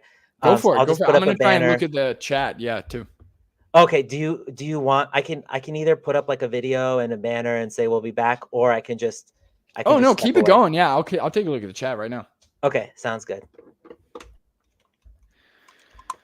All right. Hello, everybody. Now it's just you and me in here. Hold on, let me pull this up really quick. All right, what do we got? What do we got, everybody?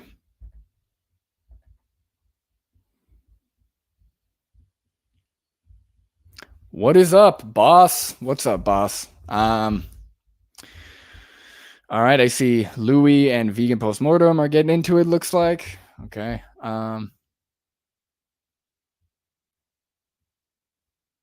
Jerome, why would we assume cropped land is worse than the wild land? Sure, yeah. If we're again, I'm going off of more like whether the action is immoral or not. But if we're talking about like total death or like overall death, yeah, I also think that's a good argument. Like the wild land that was there could lead to worse rights violation, or like not worse, sorry, to more rights violations or more immoral actions than the farmland. So yeah, that's I think that's fair if you're going off of that.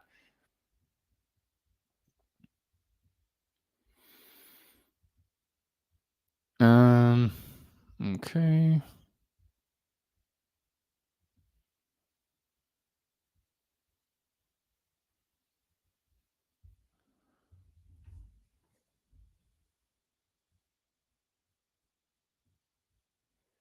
So Louis, yeah. So exploitation means that you're using an individual as a resource. So lions use gazelles as resources, whether they're conscious or not conscious of it. They're still. I would still consider that exploiting. I mean, if you don't want to use the word exploitation, fine. They're definitely killing. I would argue it's murder, but yeah, they're definitely killing. So sure, but exploitation is using another individual as a resource, which lions do. So I don't think that you can say that's incorrect, unless you go off of like, unless we're playing semantics, maybe you go off of a different definition for exploitation.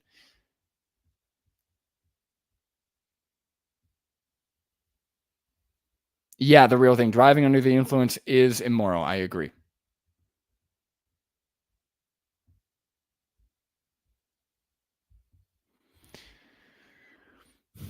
Exploitation is a choice.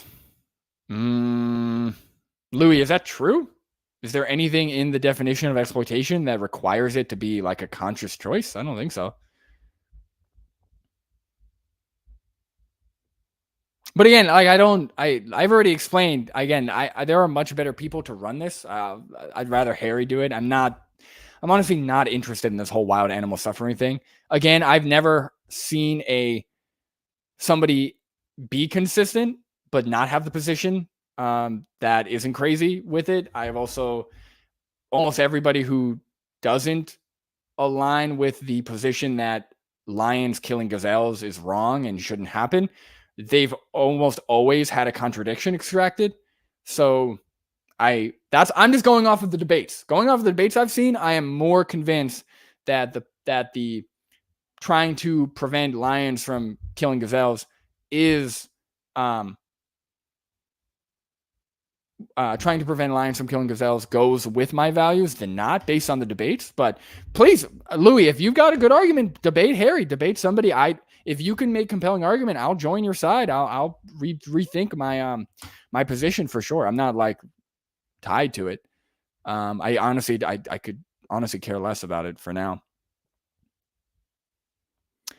Louis says, Brandon, no, that's neither exploitation nor murder. What do you mean? So what definition are we going off of?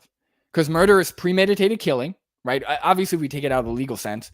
Murder is premeditated killing, and exploitation is using another individual as a resource. How? And again, I'm open to being wrong. It's just you're not providing any kind. Can you provide me with a definition where it doesn't line up?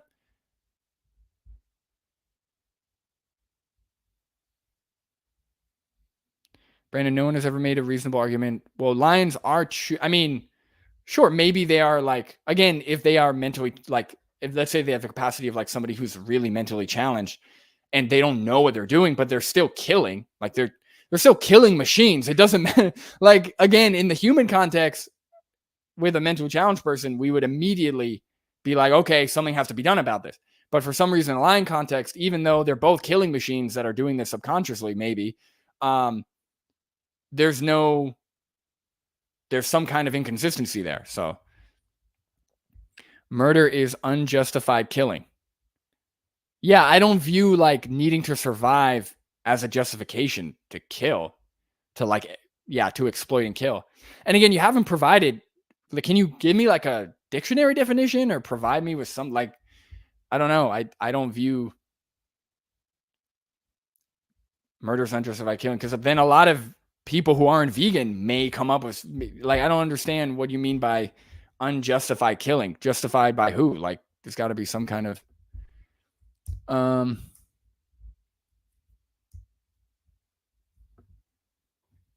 yeah, I don't really care if they're like intelligent enough to choose necessarily. Now, again, we actually don't know that. I haven't looked at any studies with lions. Maybe, but what's it called? We actually, I'd have to look at studies to see that, like, if lions are conscious enough to choose. But again, it doesn't have to be, they don't have to be intelligent enough to choose. But they're either way, they're sentient killing machines in the same way that somebody mentally challenged would be. Hold on. Vegan Postmortem said,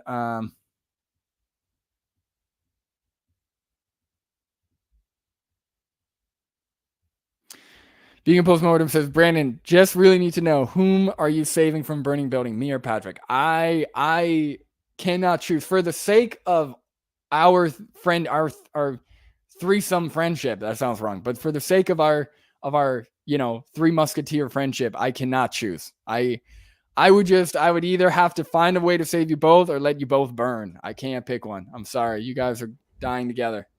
Sounds like I came in at an interesting point. Yeah, well, Vegan Postmortem was just asking if I would choose her or Patrick to save from burning building, and I can't Patrick choose. Baboumian? No, Patrick. Oh my God, what's his last name?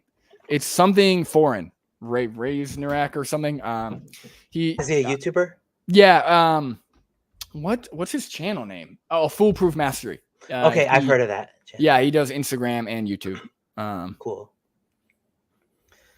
Cool. So Razor off. Yes. Thank you, Vegan Postmortem. All right. Welcome back, House. Go ahead. Thank you. Yeah, so I know we had kind of this agenda about stuff to talk about, and I did want to kind of touch on some kind of more like nuts and bolts type things. I know that there have been quite a few new channels that are dedicated to doing outreach, which is awesome. I think that, something that Chip did the other day, which Chip from Vegan Power Lab, which I thought was really powerful, was that he did his social experiment about oppression, which has inspired me later VPM, which has inspired me about, inspired me to get out and to do the oppression social experiment thing. Oh, sorry, my heart's just beating fast. I just ran so fast with these dogs. But yeah, basically he was at a cube in Amsterdam at the one damn day thing, and he did his experiment there. So basically, as he was doing the experiment, talking to people about oppression of non-human animals, there were screens playing the footage from Dominion, like, you know, just across the way. And it's almost like one of those things where I feel like if more people were doing what we're doing, this kind of like solo outreach thing, it would culminate in such a powerful way. Like there was a Reddit thread the other day on the R Vegan subreddit about the power of two. And it was talking about how if there's like one vegan in a workplace or in a family, everybody just kind of like just thinks about it just as like that one person, that one kind of like out there fringe kind of thing. But when there's two, then it's like it's a group all of a sudden. Oh yeah. No. I think like I wish I had more people to like even my fiance, like I go out at night and there's a lot of drunks and she's got a lot of anxiety and she's small. So she doesn't feel fully comfortable putting herself in that position because I get a lot of shit. It's like not a nice place to be where I am. But even if I just had her, the response I would get would be like way better. Not only that, but I'd probably get more people as well. Because when you're just you're just a lonely dude. Like I'm just a lone dude standing up there with a sign. Nobody gives a shit. But the second that there's two of us, especially like a guy and a girl, like there's variety. There's two people. We're both holding signs. Like now it's like a scene. Now it's like there's diversity. Now there's like more reason to stop and find out what's going on. So yeah, that would be awesome. Yeah, I've talked to my partner about going out and doing that too, and she's not comfortable kind of like having on camera conversations, but she said she would be comfortable kind of like holding a sign next to me or kind of like being there with me. But yeah, it definitely brings up, you know, a lot of anxieties in people who aren't used to being in that outreach capacity very much. We did do a thing together where we gave out pig's milk in a park in Huntsville, Alabama. So it was interesting that a lot of people there were actually like very willing to try the pig's milk. Yeah, of course. And I have to say that experiment kind of backfired on the whole, because what do you say? Do you judge that somehow more harshly than people drinking milk from a cow? And if you do, then you fell for your own trap. Yeah, pig's milk isn't really a good one because people eat pigs. Usually dog's milk works pretty well, or the human milk can work well. But either way, I don't like that one. I don't like those kind of experiments because, like you said, I've seen a lot of people come up and be like, oh, cool. Yeah, I'll try some. Oh, this is delicious. You know, like, and it kind of defeats the purpose, right? We're like, it's almost like, I mean, we're just showing that people don't give a shit or something. I don't know. Like, you know, it works if you're in a good area where people are like, oh my God, this is from a dog. I can't believe it. Then it works. But if you're in an area where people are like, oh, I've never had this, but you know, let's try some, you know, like it doesn't work that well there. That's a good Southern accent. Thank you. But, you know, the other thing is that if you have people walking by who don't stop, like it's the people, the whole experiment's kind of turned on its head, because it's the people who stop usually that are fine with it. And so the whole like, you know, speciesism thing and your reaction doesn't really pan out that well, like I was saying, because you don't want to like shame them, be like, oh my God, you're drinking milk from a pig. You know what I mean? But the people who see it and walk by who are disgusted by it, you don't get to talk to and ask them why that, you know, standard of this double standard of disgust. So yeah, it's a difficult one to pull off well. That's my experience as well. And that's why, like, I think cubes and like experiences work so well, because people get really excited. Like, I know PETA has done like a virtual reality one. Like, people get really excited when there's a scene, when there's TV screens, when there are things that they could participate in, right? Or like the screens where it's like, you know, sit here and watch what happens in a slaughterhouse or something. People like, you'll get more normal, quote unquote, people who are against it, but just don't know any better. Versus me just saying on the street, saying you should be vegan. The people I'm getting are the people who usually are anti-vegan or against veganism already, which you know, the occasional person who does stop and talk, who is like, you know, again, like a normal person, those are worth it. Like those kind of make it worth it. And then the anti-vegan stuff is kind of for social media, unfortunately, because they, you know, they're not going to be convinced. But yeah, that's the unfortunate thing is like there's so many people who I think would probably change their values or would reflect more on this if they were to stop and talk. And that's the challenge. Yeah, I've actually been thinking a lot about this in the context of Chip's social experiment against oppression model that I've been using. You know, I've done so much tabling, leafleting, except sign holding, all that stuff with a very pro-vegan message, whether it's just like my own tabling or, you know, with a friend or cubes, that kind of thing, protests. And I think that's something that I've noticed is that there's this social influence. I'm failing to come up with a more specific, like phenomenological, whatever phenomenon about it. But basically, you know, people walk by and they don't see someone taking a leaflet, for example. You say like help animals, and you try to offer them a vegan outreach leaflet and they don't take it and they walk by. Then the next person and the next person, the next person, basically everybody who's part of that one little horde walks by because they see someone not taking it. And I feel like that kind of reinforces this idea that like this is just some shitty fringe ignorable animal thing, and they actually take animal rights maybe less seriously than they did before. It just kind of it comes up and then they see people, you know, kind of spurning it away, and they they have that value reinforced. And I think what I like about Chip's model is that it's a social experiment. You don't know what it's about. It could be some hold your arm like this thing or something like that, you know? Yeah, no, I think the social experiments work really well. I don't think that somebody standing out there versus not is like necessarily doing something worse for like the vegan movement. But I do think the social experiments work well. My thing is because for me, knowing who I am, I'm not going to change based on talking to some random person. I'm just not, right? But when you say you're not going to change, you mean you're not going to veer off your vegan views? No. What I'm saying is like, let's say like on anything, right? Politically, whatever, morally, right? Almost certainly I'm not going to like, when I'm talking to somebody, I'm not gonna be like, oh, you got me, I'm going vegan, right? I'm more of like a critical thinker than that. Like talking to one person is not enough for me to be convinced necessarily, right? But what I will do is I will do more research, and assuming that I find additional conversations that convince me or something like there's got to be some kind of like multiple avenues where things are making sense to me, right? Usually, again, maybe if I had talked to somebody, maybe I would have been vegan, but I don't know. I just don't really function that way.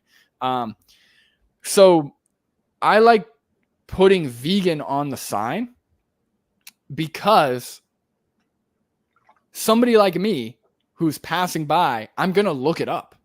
Like I'm going to see, oh, you should be vegan. All right, that guy's a little crazy, but let's like, what is this, right? Just like in the same way, if I see a sign of some kind of religion I've never heard of, I'm going to look it up. I'm interested, right? So like I'm curious. I might not go talk to them, or I might not, go vegan after talking to them right away, but I'm interested.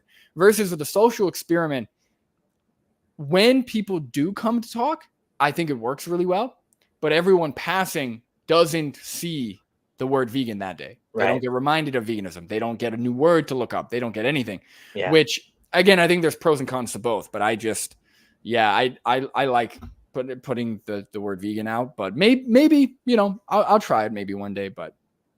No, you know, I think that you raise a really valid point. That's something that I've kind of debated with myself. I think that there's a lot of value to showing footage too, you know, showing people what's happening, you know, the standard practices. Like I had been vegetarian for 2 years, lacto-ovo vegetarian prior to going vegan. And all it took for me literally was just seeing some footage from dairy. Yeah. With the cows, literally just the cows lined up, hooked up to the machines. I was like, that's fucked. Like, I don't want to contribute to that.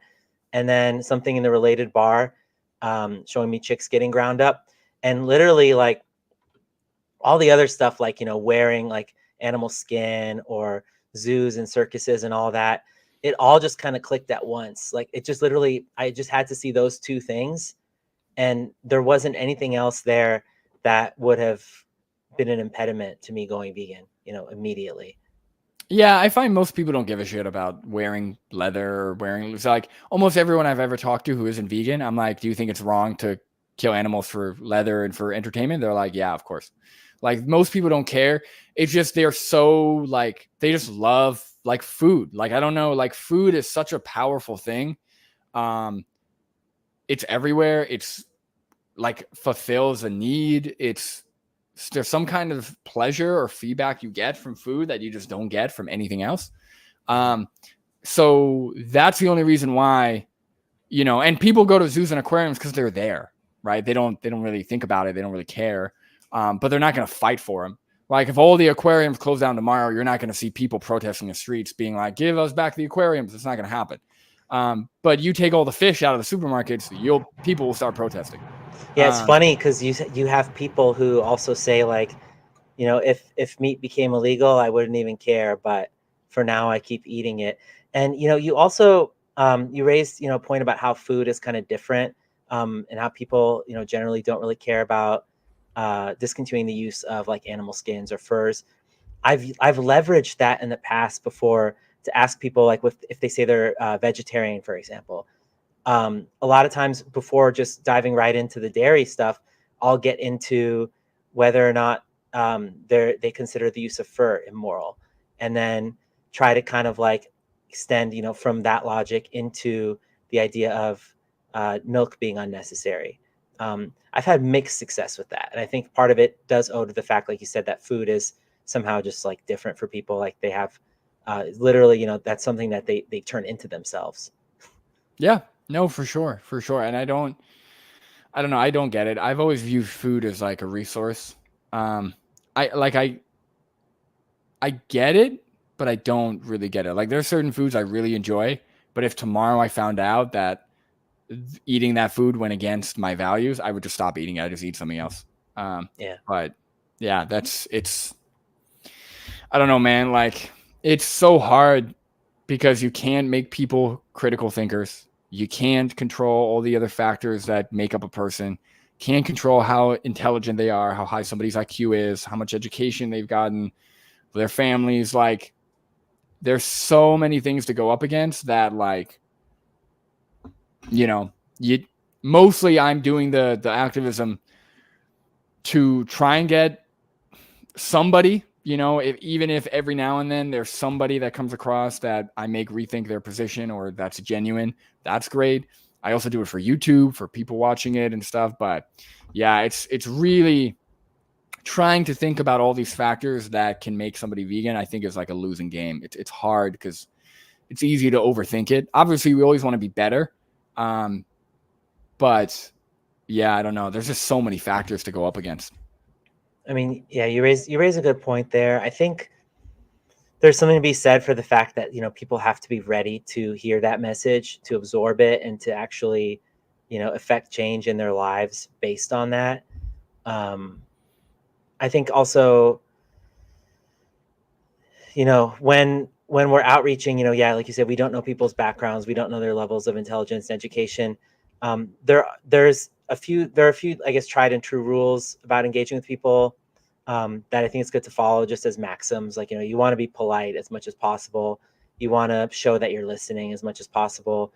You want to repeat, you know, what you heard, and try to use logic, try to use emotion, and kind of blend the two. But yeah, in terms of like, you know, strategizing and coming up with a perfect formula that's going to work for every single unique person, I think, yeah, that definitely is a losing game. But yeah, you know, we have certain things that, you know, vegans will say, like our messaging, our claims making, if you will, that I think it's good to avoid. It's good to avoid being inaccurate in our claims making, and it's good to avoid using bad arguments. You know, you know, we talked about the high welfare animal, maybe, you know, that betrayal, and if that is actually a salient and effective point to bring up. It's good to have these conversations where we're kind of hashing out what is effective and what isn't. Yeah, for sure. And that's the thing. I think, yeah, like taking observations of like the patterns of what works, I think is definitely useful for sure. Yeah. So I kind of want to just go through the other stuff that we had on our list here, and I think what we just touched on was basically just the value of networking with other activists. Talking about what works for us and what doesn't work, and kind of trying to assess patterns and things like that. I'm wondering what you think about as far as the current events and trends and things like that. Do you consider like I want to, I guess, look at something like a bill that would give chickens bigger cages, or a bill that would increase the cage, or outlaw the use of, or the sales, let's say, of fur, for example, or the production of new fur, so to speak. Would you see those things as kind of like incremental beneficial steps toward the vegan world? Yeah, absolutely. Again, people who argue that like welfare issues are not, we shouldn't focus on welfare issues. I don't understand that, because if you look at any other movement, that's how people got rights. That's how things change, right? It doesn't go from like, we didn't go from slavery to a black president, right? We went from slavery to Jim Crow laws to segregation to being able, to being given more rights and more rights and more rights until eventually, you achieve, full equality. But even in our world, like I said, there's still racist stuff like that. But yeah, you don't like people who are advocating for the abolition of slavery or for equality for people of color. When slavery was abolished, they didn't go, oh, that's enough. Like this is the end all be all. But to not count that as a win or not count that as progress, I think is silly. Or to be against that change just because it's not enough, I think is silly as well. So like, yeah, go ahead, sir. I was going to say, people said when Barack Obama was elected president, they basically, people antagonizers kind of said, well, now, there can't be anything left to complain about, because here you go, he got the highest position in the country. And they almost just acted like anybody talking about racism from that point on was somehow like, irrational or something like that. And it's just not the case. It's just because we had a black president doesn't mean that racism is solved, For sure. Yeah. And like, again, like if there's a vegan who's saying, hey guys, once these chickens get bigger cages, we're done. Obviously I think that's silly. I think that's incorrect. And that person's not vegan. But if somebody's saying, hey, everybody sign this petition, everybody sign this so that way chickens can get bigger cages while we're fighting for their complete abolition or for their complete freedom, I think it would be really foolish for vegans not to sign that and not to try and increase the protections and the rights of the animals, even if it's a little bit more, right? Because that's how I think also people start to like this idea that animals deserve rights starts to break way to like the mainstream, right? It's like, oh, because then it's like a norm, right? Oh, chickens got bigger cages. Oh yeah, that is right. Or oh yeah, they should have been. Yeah, I can't believe they were in those tiny cages. Like one day people are going to say, oh my God, I can't believe chickens used to be in cages at all.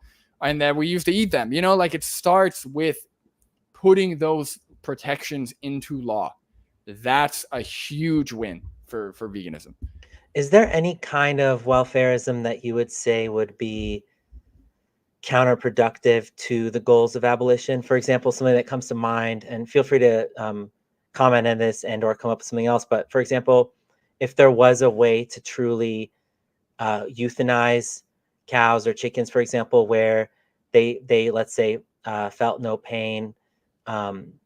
Obviously, I know that you would still want to push for abolition, of course, but would you see that, just based off your intuition on sociological effects of this, do you think that there might be a time when people would then say, I'm comfortable with these animals being euthanized where they feel absolutely no pain, or even if, let's say there was to maybe even take the mechanics of it out of the equation. Let's say that we're able to have GMO chickens that are non-sentient, or, just that maybe they have thoughts and feelings, but it's all mental and they don't feel any pain.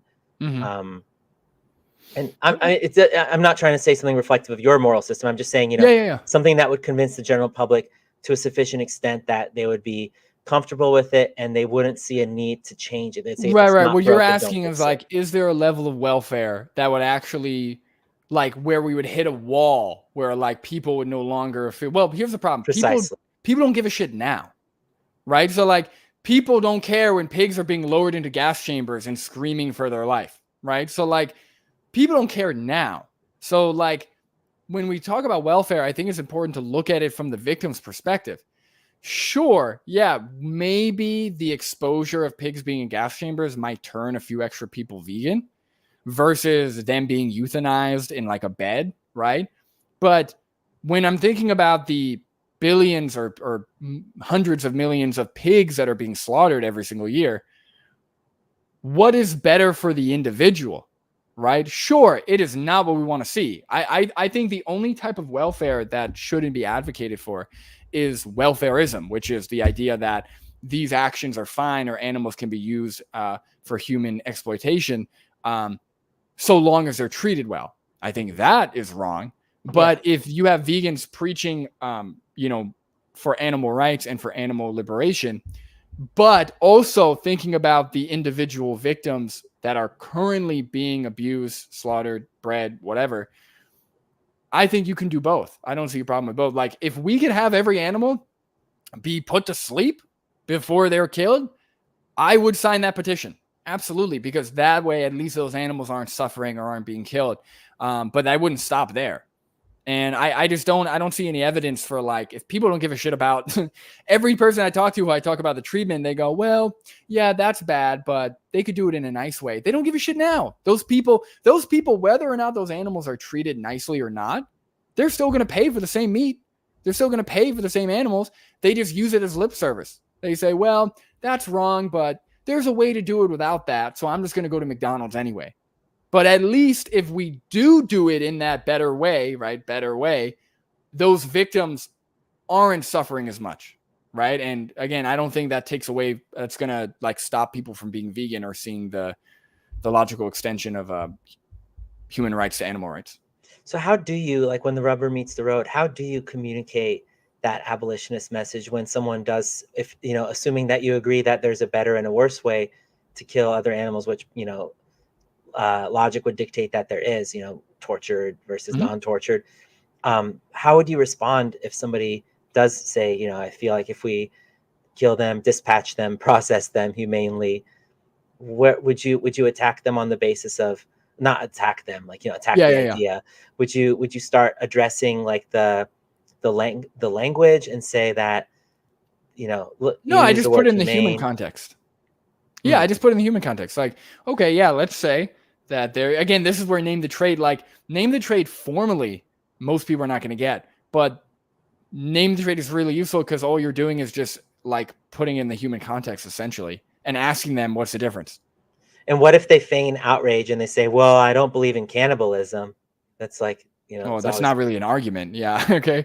All right. You don't believe in cannibalism, but that's not really addressing the question on the table, right? So if somebody's like, well, I think exploiting and killing animals is fine so long as they don't suffer beforehand.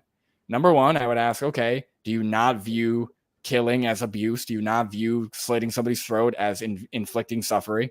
And then number two, I would ask, even if they felt no pain, would you accept this for yourself? Would you accept this for humans?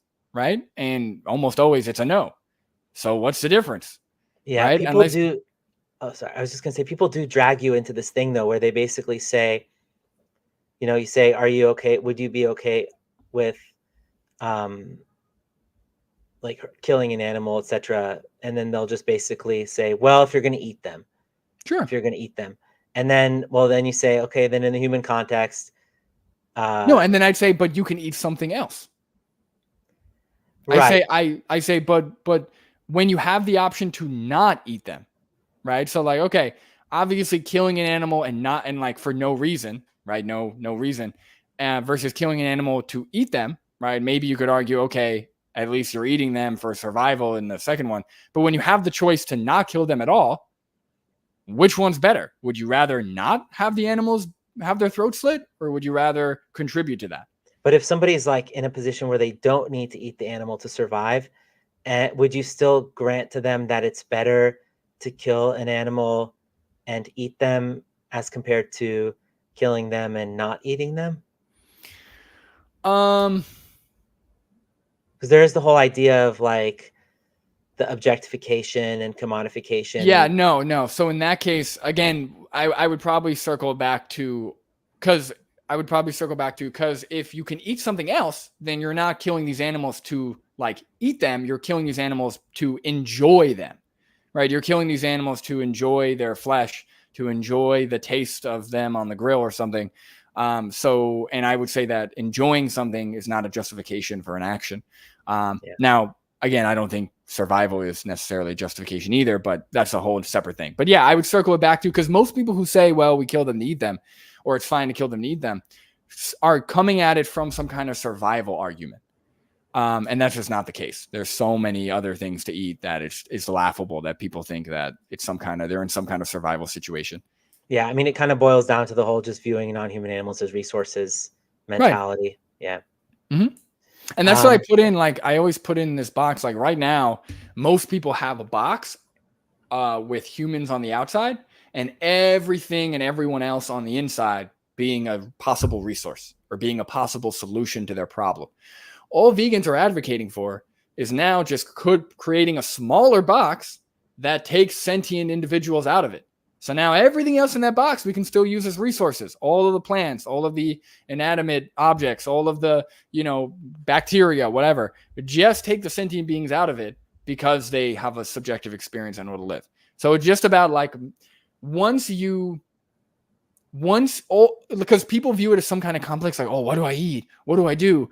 Well, when you view it as like a box that you can't go out of, you find very quickly other things to eat, other things to wear, other things to do. Like it's laughably easy.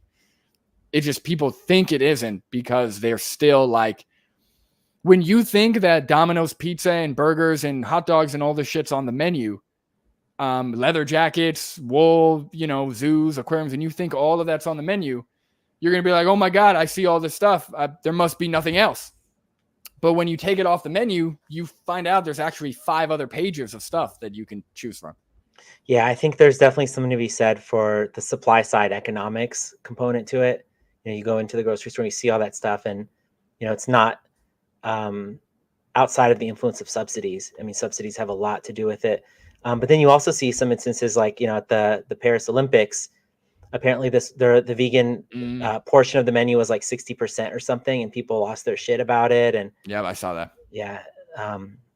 It's difficult to strike that balance where it's something that people will kind of get pushed out of their comfort zone with, yet at the same time kind of not like rally against it. And I mean, sometimes the rallies against it can actually help the cause too. There's this idea that like, when you shine light on truth, the truth is only strengthened. Mm-hmm. Look, man, unfortunately, people are going to have to die. And more people are going to have to be born to ever see some kind of vegan world. It's how every civil rights movement, every social justice movement, everything ever happened, right? Nobody ever brought good arguments to the table, and everyone who was alive on that planet changed. Never going to happen. Never going to happen because humans we're complex, but we're very simple, right? It's all psychology. It's all bias. It's all habit, right? You're never going to get 65-year-olds to be like, oh my God, you're right. Yes, let me go change my habits. No way. Not a chance. And kids who are growing up with parents who are 50, 45, 60, not a chance. Right? It's you gotta be there's gotta be a right recipe for a person. and then you've got to try and do your part. And then whatever happens generations from now, it's just slowly going to change and change and change. That's just how it's going to happen. And like, I've come to peace with like I genuinely did think that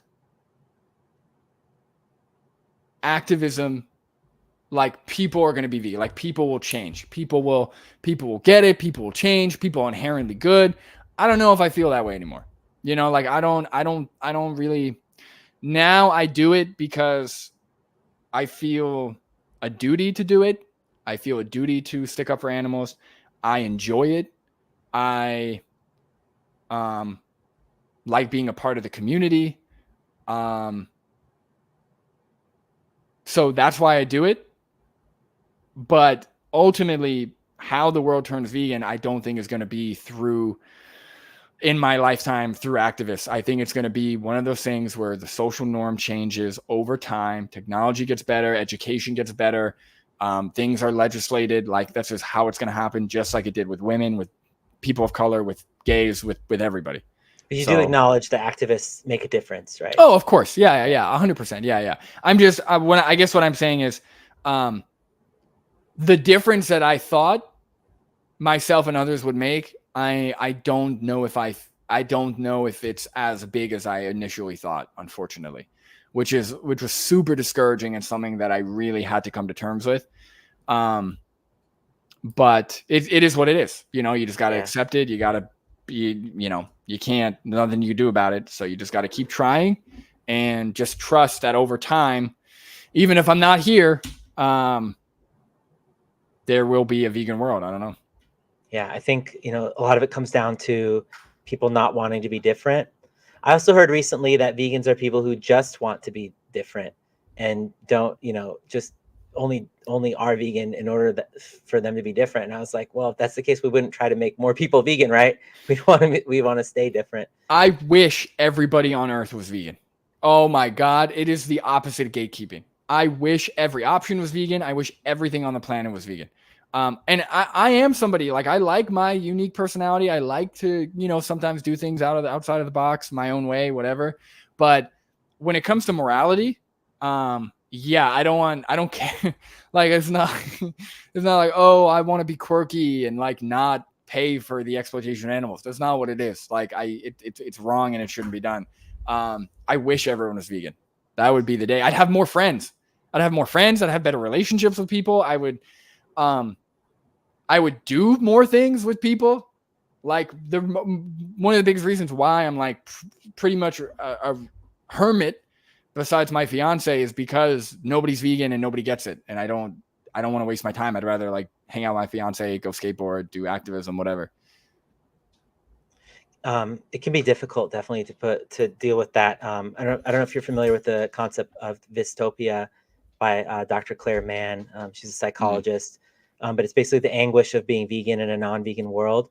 And she says that, you know, initially when we go vegan, we're so optimistic. We think that as long as we just share this with people, that they're going to immediately get it, and it's going to be like, holy shit, and then, you know, the rainbow is going to shine and all this stuff. But dystopia is then when we realize that we are met with excuses immediately, apathy, indifference, and then recycle, rinse, repeat, all that stuff just is force fed back to us, like, you know, like almost like people are these drones. Yeah, it can definitely be disheartening. I'm wondering if you're familiar, by the way, with the YouTuber Perspective Philosophy. Is that the guy who's vegan but Catholic? I'm not sure about his religious views, but I think we're thinking about the same person. He's like Scottish or Irish. Yeah, I know him. Yeah. And you know, he has this his view of other beings having value is based on their subjective experience, which kind of sounds similar to what you're saying. And I think he talks about personhood as well. And I wanted to ask if you would think that, if you do think that like other animals are people, I guess, per the definition of a person or people. Yeah, absolutely. Yeah, I think they are people. They're not humans, but they are people. Right. Yeah, they should have personhood, or they do have personhood. Again, but it would be trait adjusted. So like as much personhood as like somebody mentally challenged or like a baby would have. But yeah. Right. And also just kind of lightning round before we wrap up here, I wanted to ask you about lab grown meat and what your thoughts are about that. Oh, a controversial one, huh? So I did a whole stream on this. So like obviously anything that requires the exploitation of animals is not vegan, right? So I don't think you know, if it requires animals to be bred or exploited, I don't think it's vegan. At the same time, I'm not going to sit here and say that lab grown meat wouldn't or couldn't possibly be a huge advancement for, at the very least, a much better alternative, or an alternative that could eventually lead to no exploitation of animals, or sorry, no rights violations of animals, for people to still consume what they want to consume, right? So like in the context where you could have, I guess it depends on the definition of exploitation, right? If what my thing is, I don't want animals to be kept in captivity, to be bred into existence, to be killed, to be whatever, to have their, I know a lot of it's made with like bovine serum or whatever. I would be against all those things, and I don't think it's vegan. At the same time, if there are ways to produce lab grown meat without exploiting animals, in the sense that we are getting cells from, like, say, fur or Pick up a feathers, or feather. yeah, exactly, and can produce identical flesh that people would get on board with eating instead, I think that would be a huge advancement. And yeah, so I'm torn. Like, I'm not going to support it myself, probably, but at the same time, I'm not going to act as if like it wouldn't help our cause, because I think it would. At least the cause of wanting to see animals, wanting to see less animals bred into existence and less animals exploited, and hopefully would push people into more of a, vegan but eating lab grown flesh type scenario, which I think is better. Yeah, I mean, I tend to see it the same way as you, in that I do see it as exploitative, even if there's no harm to any individual animal, like, and if there's no physical harm, that is, and seems like Louis also agrees with lab grown meat technology. That's the interesting thing. He was disagreeing with you earlier about the predator culling thing, but that's the beauty of our movement. It's made up of people with all sorts of different philosophical backgrounds, and some things resonate with non-vegans that some of us say. You'll have people saying at different outreach events, for example, like, well, what do you guys think about abortion? I bet you're for abortion. And maybe they'll say that to a vegan who's anti-abortion, and they'll find common ground there. And as much as I may disagree with that position, if they can find common ground on that, then I guess it's just another connection, interhuman connection.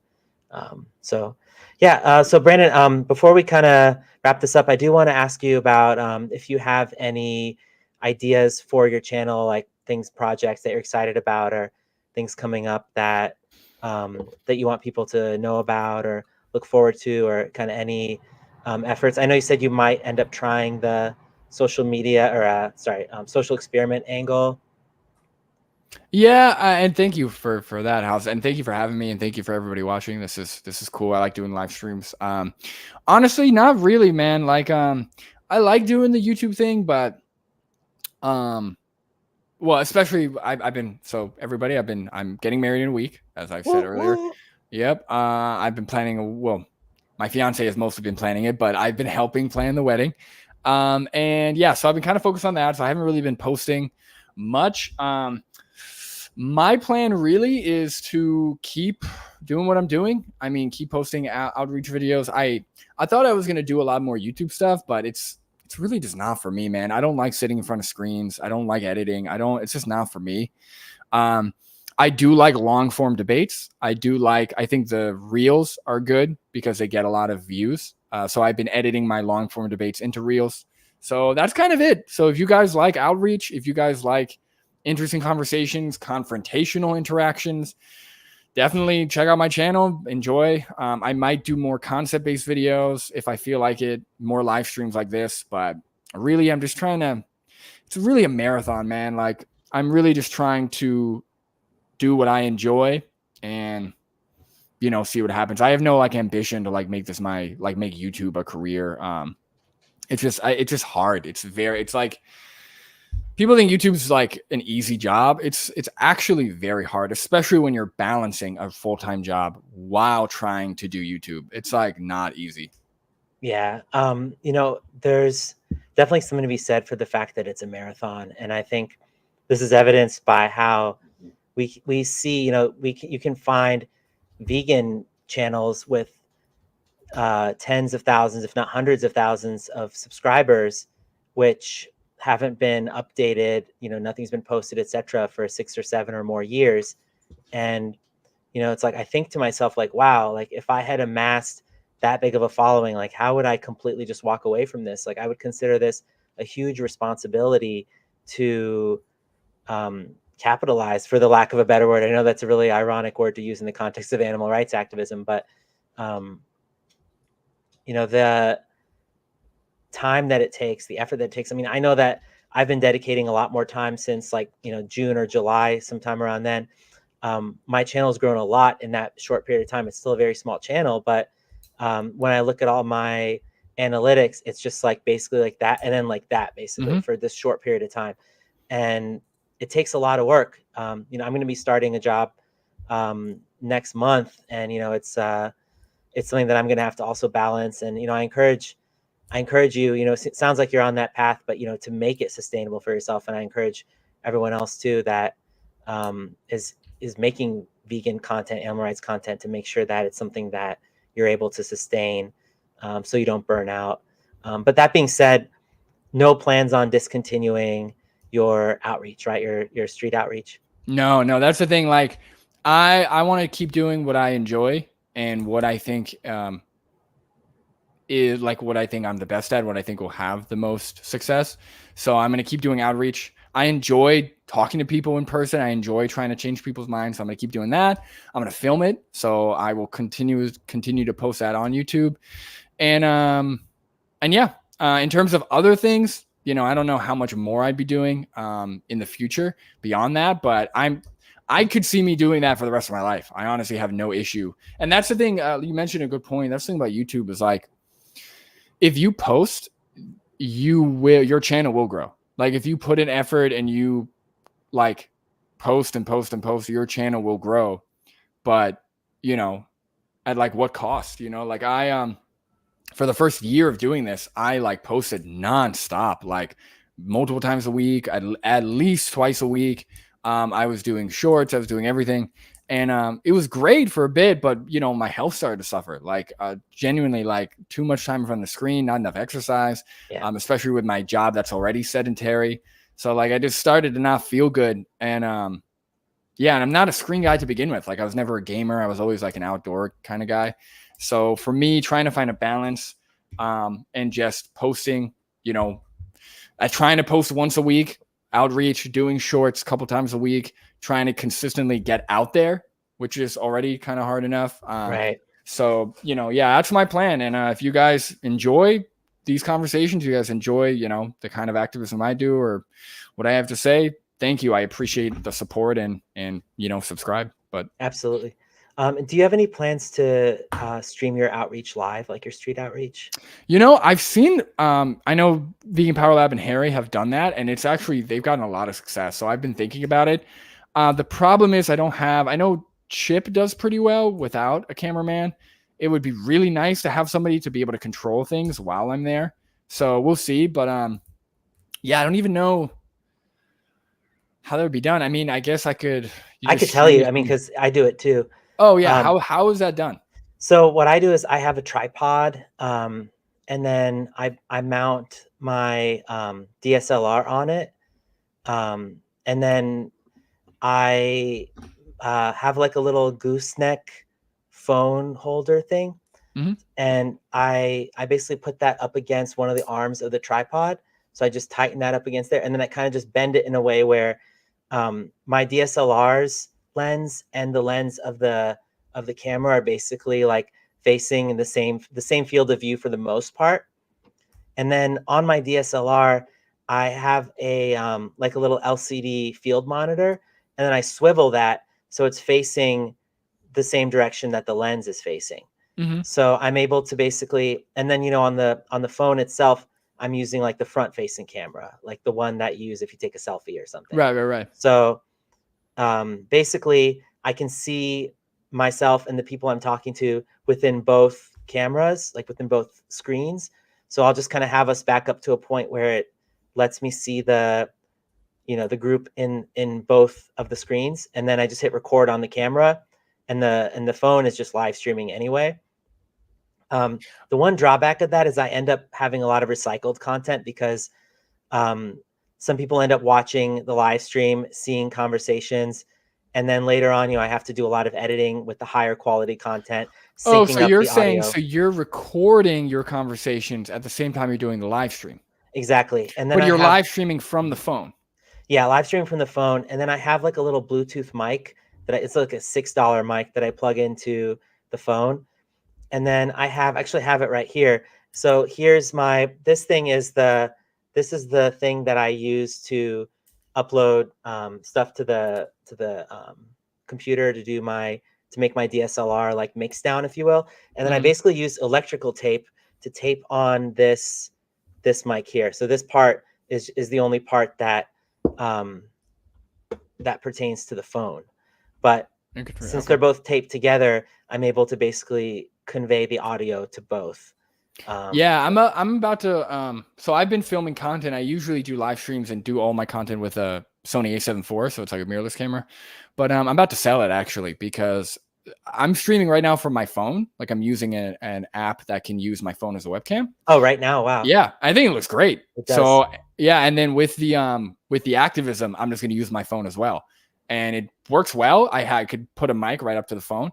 So yeah, I'm just going to do that. So I guess I could just live stream right from the phone while I'm out there. So I might do that because there are a lot of interactions.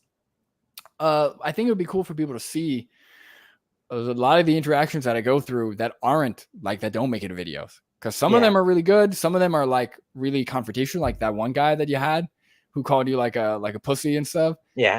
Like people don't see that, but that's the shit we deal with. Like it's I saw that and was like, yeah, I deal with, like, this happens to me all the time. It's like the worst. And that's the thing is, like, I think that is really interesting too, to see that in a live stream. So maybe I'll do that next time. That's actually a good idea. Yeah. And it's also, someone had suggested, I forget who it was, but they had suggested, if you're nervous about live streaming, or nervous, I said that when I do outreach, I get nervous. And they had said, when you go out there, maybe film your first couple of conversations with just your camera without live streaming. But actually, I feel like the live streaming almost provides a little bit of like a security blanket or something comforting in a way. Like I don't ever get nervous that I'm going to like say something bad and get canceled or something like that, because I just don't have like, bigotry in my heart. But having people there, like talking, watching, it gives you like more of a sense of having your crew kind of with you in a way, like even if I mean, it would motivate me for sure. Like I'd definitely be more confrontational, more kind of, because like now some days I'm tired, some days I'm out there with the sign and I'm just waiting for somebody to come, and I'll try, I gotta like get in the zone. But with a live stream, I'm like seeing people in the chat. Yeah, it actually sounds like a great idea. So I might. Yeah, it's a lot of fun. It's a lot of fun. All right, Brandon. Well, this was really fun, and you gave me a lot to think about in terms of the like morality versus judgment, and kind of putting those in a frame of, I guess, ethics versus preferences and things like that. So I can't say I'm committing to any particular position, but it definitely helped me to have more of a nuanced inner dialogue when I mull over these thoughts, in my sleep or whatever. So I do appreciate that. And I want to send a huge congratulations to you about your upcoming wedding. I hope that it's all that you dream of and more. And thank you. Yeah, of course. And is there anything that you want to, I guess you talked about upcoming projects and stuff like that, but is there anything you want to say before we go ahead and sign off? No, thank you for everyone who's watching. Thank you, Haas, for having me. This was awesome. I appreciate the questions and the good conversation. Be vegan, everybody. And yeah, expect to see some photos for those of you who follow me on Instagram. Expect to see some photos from the wedding. I'll be posting that in a week. So awesome. I'll have to check those out as well. I'm not that active on Instagram, but definitely have to check those out. All right. Well, thanks so much, Brandon. And thank you, everybody who was here live. This is one of the more viewed live streams. So I do also appreciate everybody for being here, and for people who watch later too. keep thinking about your values and, hammer down your messaging and stuff like that. It's all really critical. And subscribe to Brandon's channel as well. And yeah, thanks, Carrie. Don't forget to like, and we'll see y'all later. All right. Bye, everyone. See you.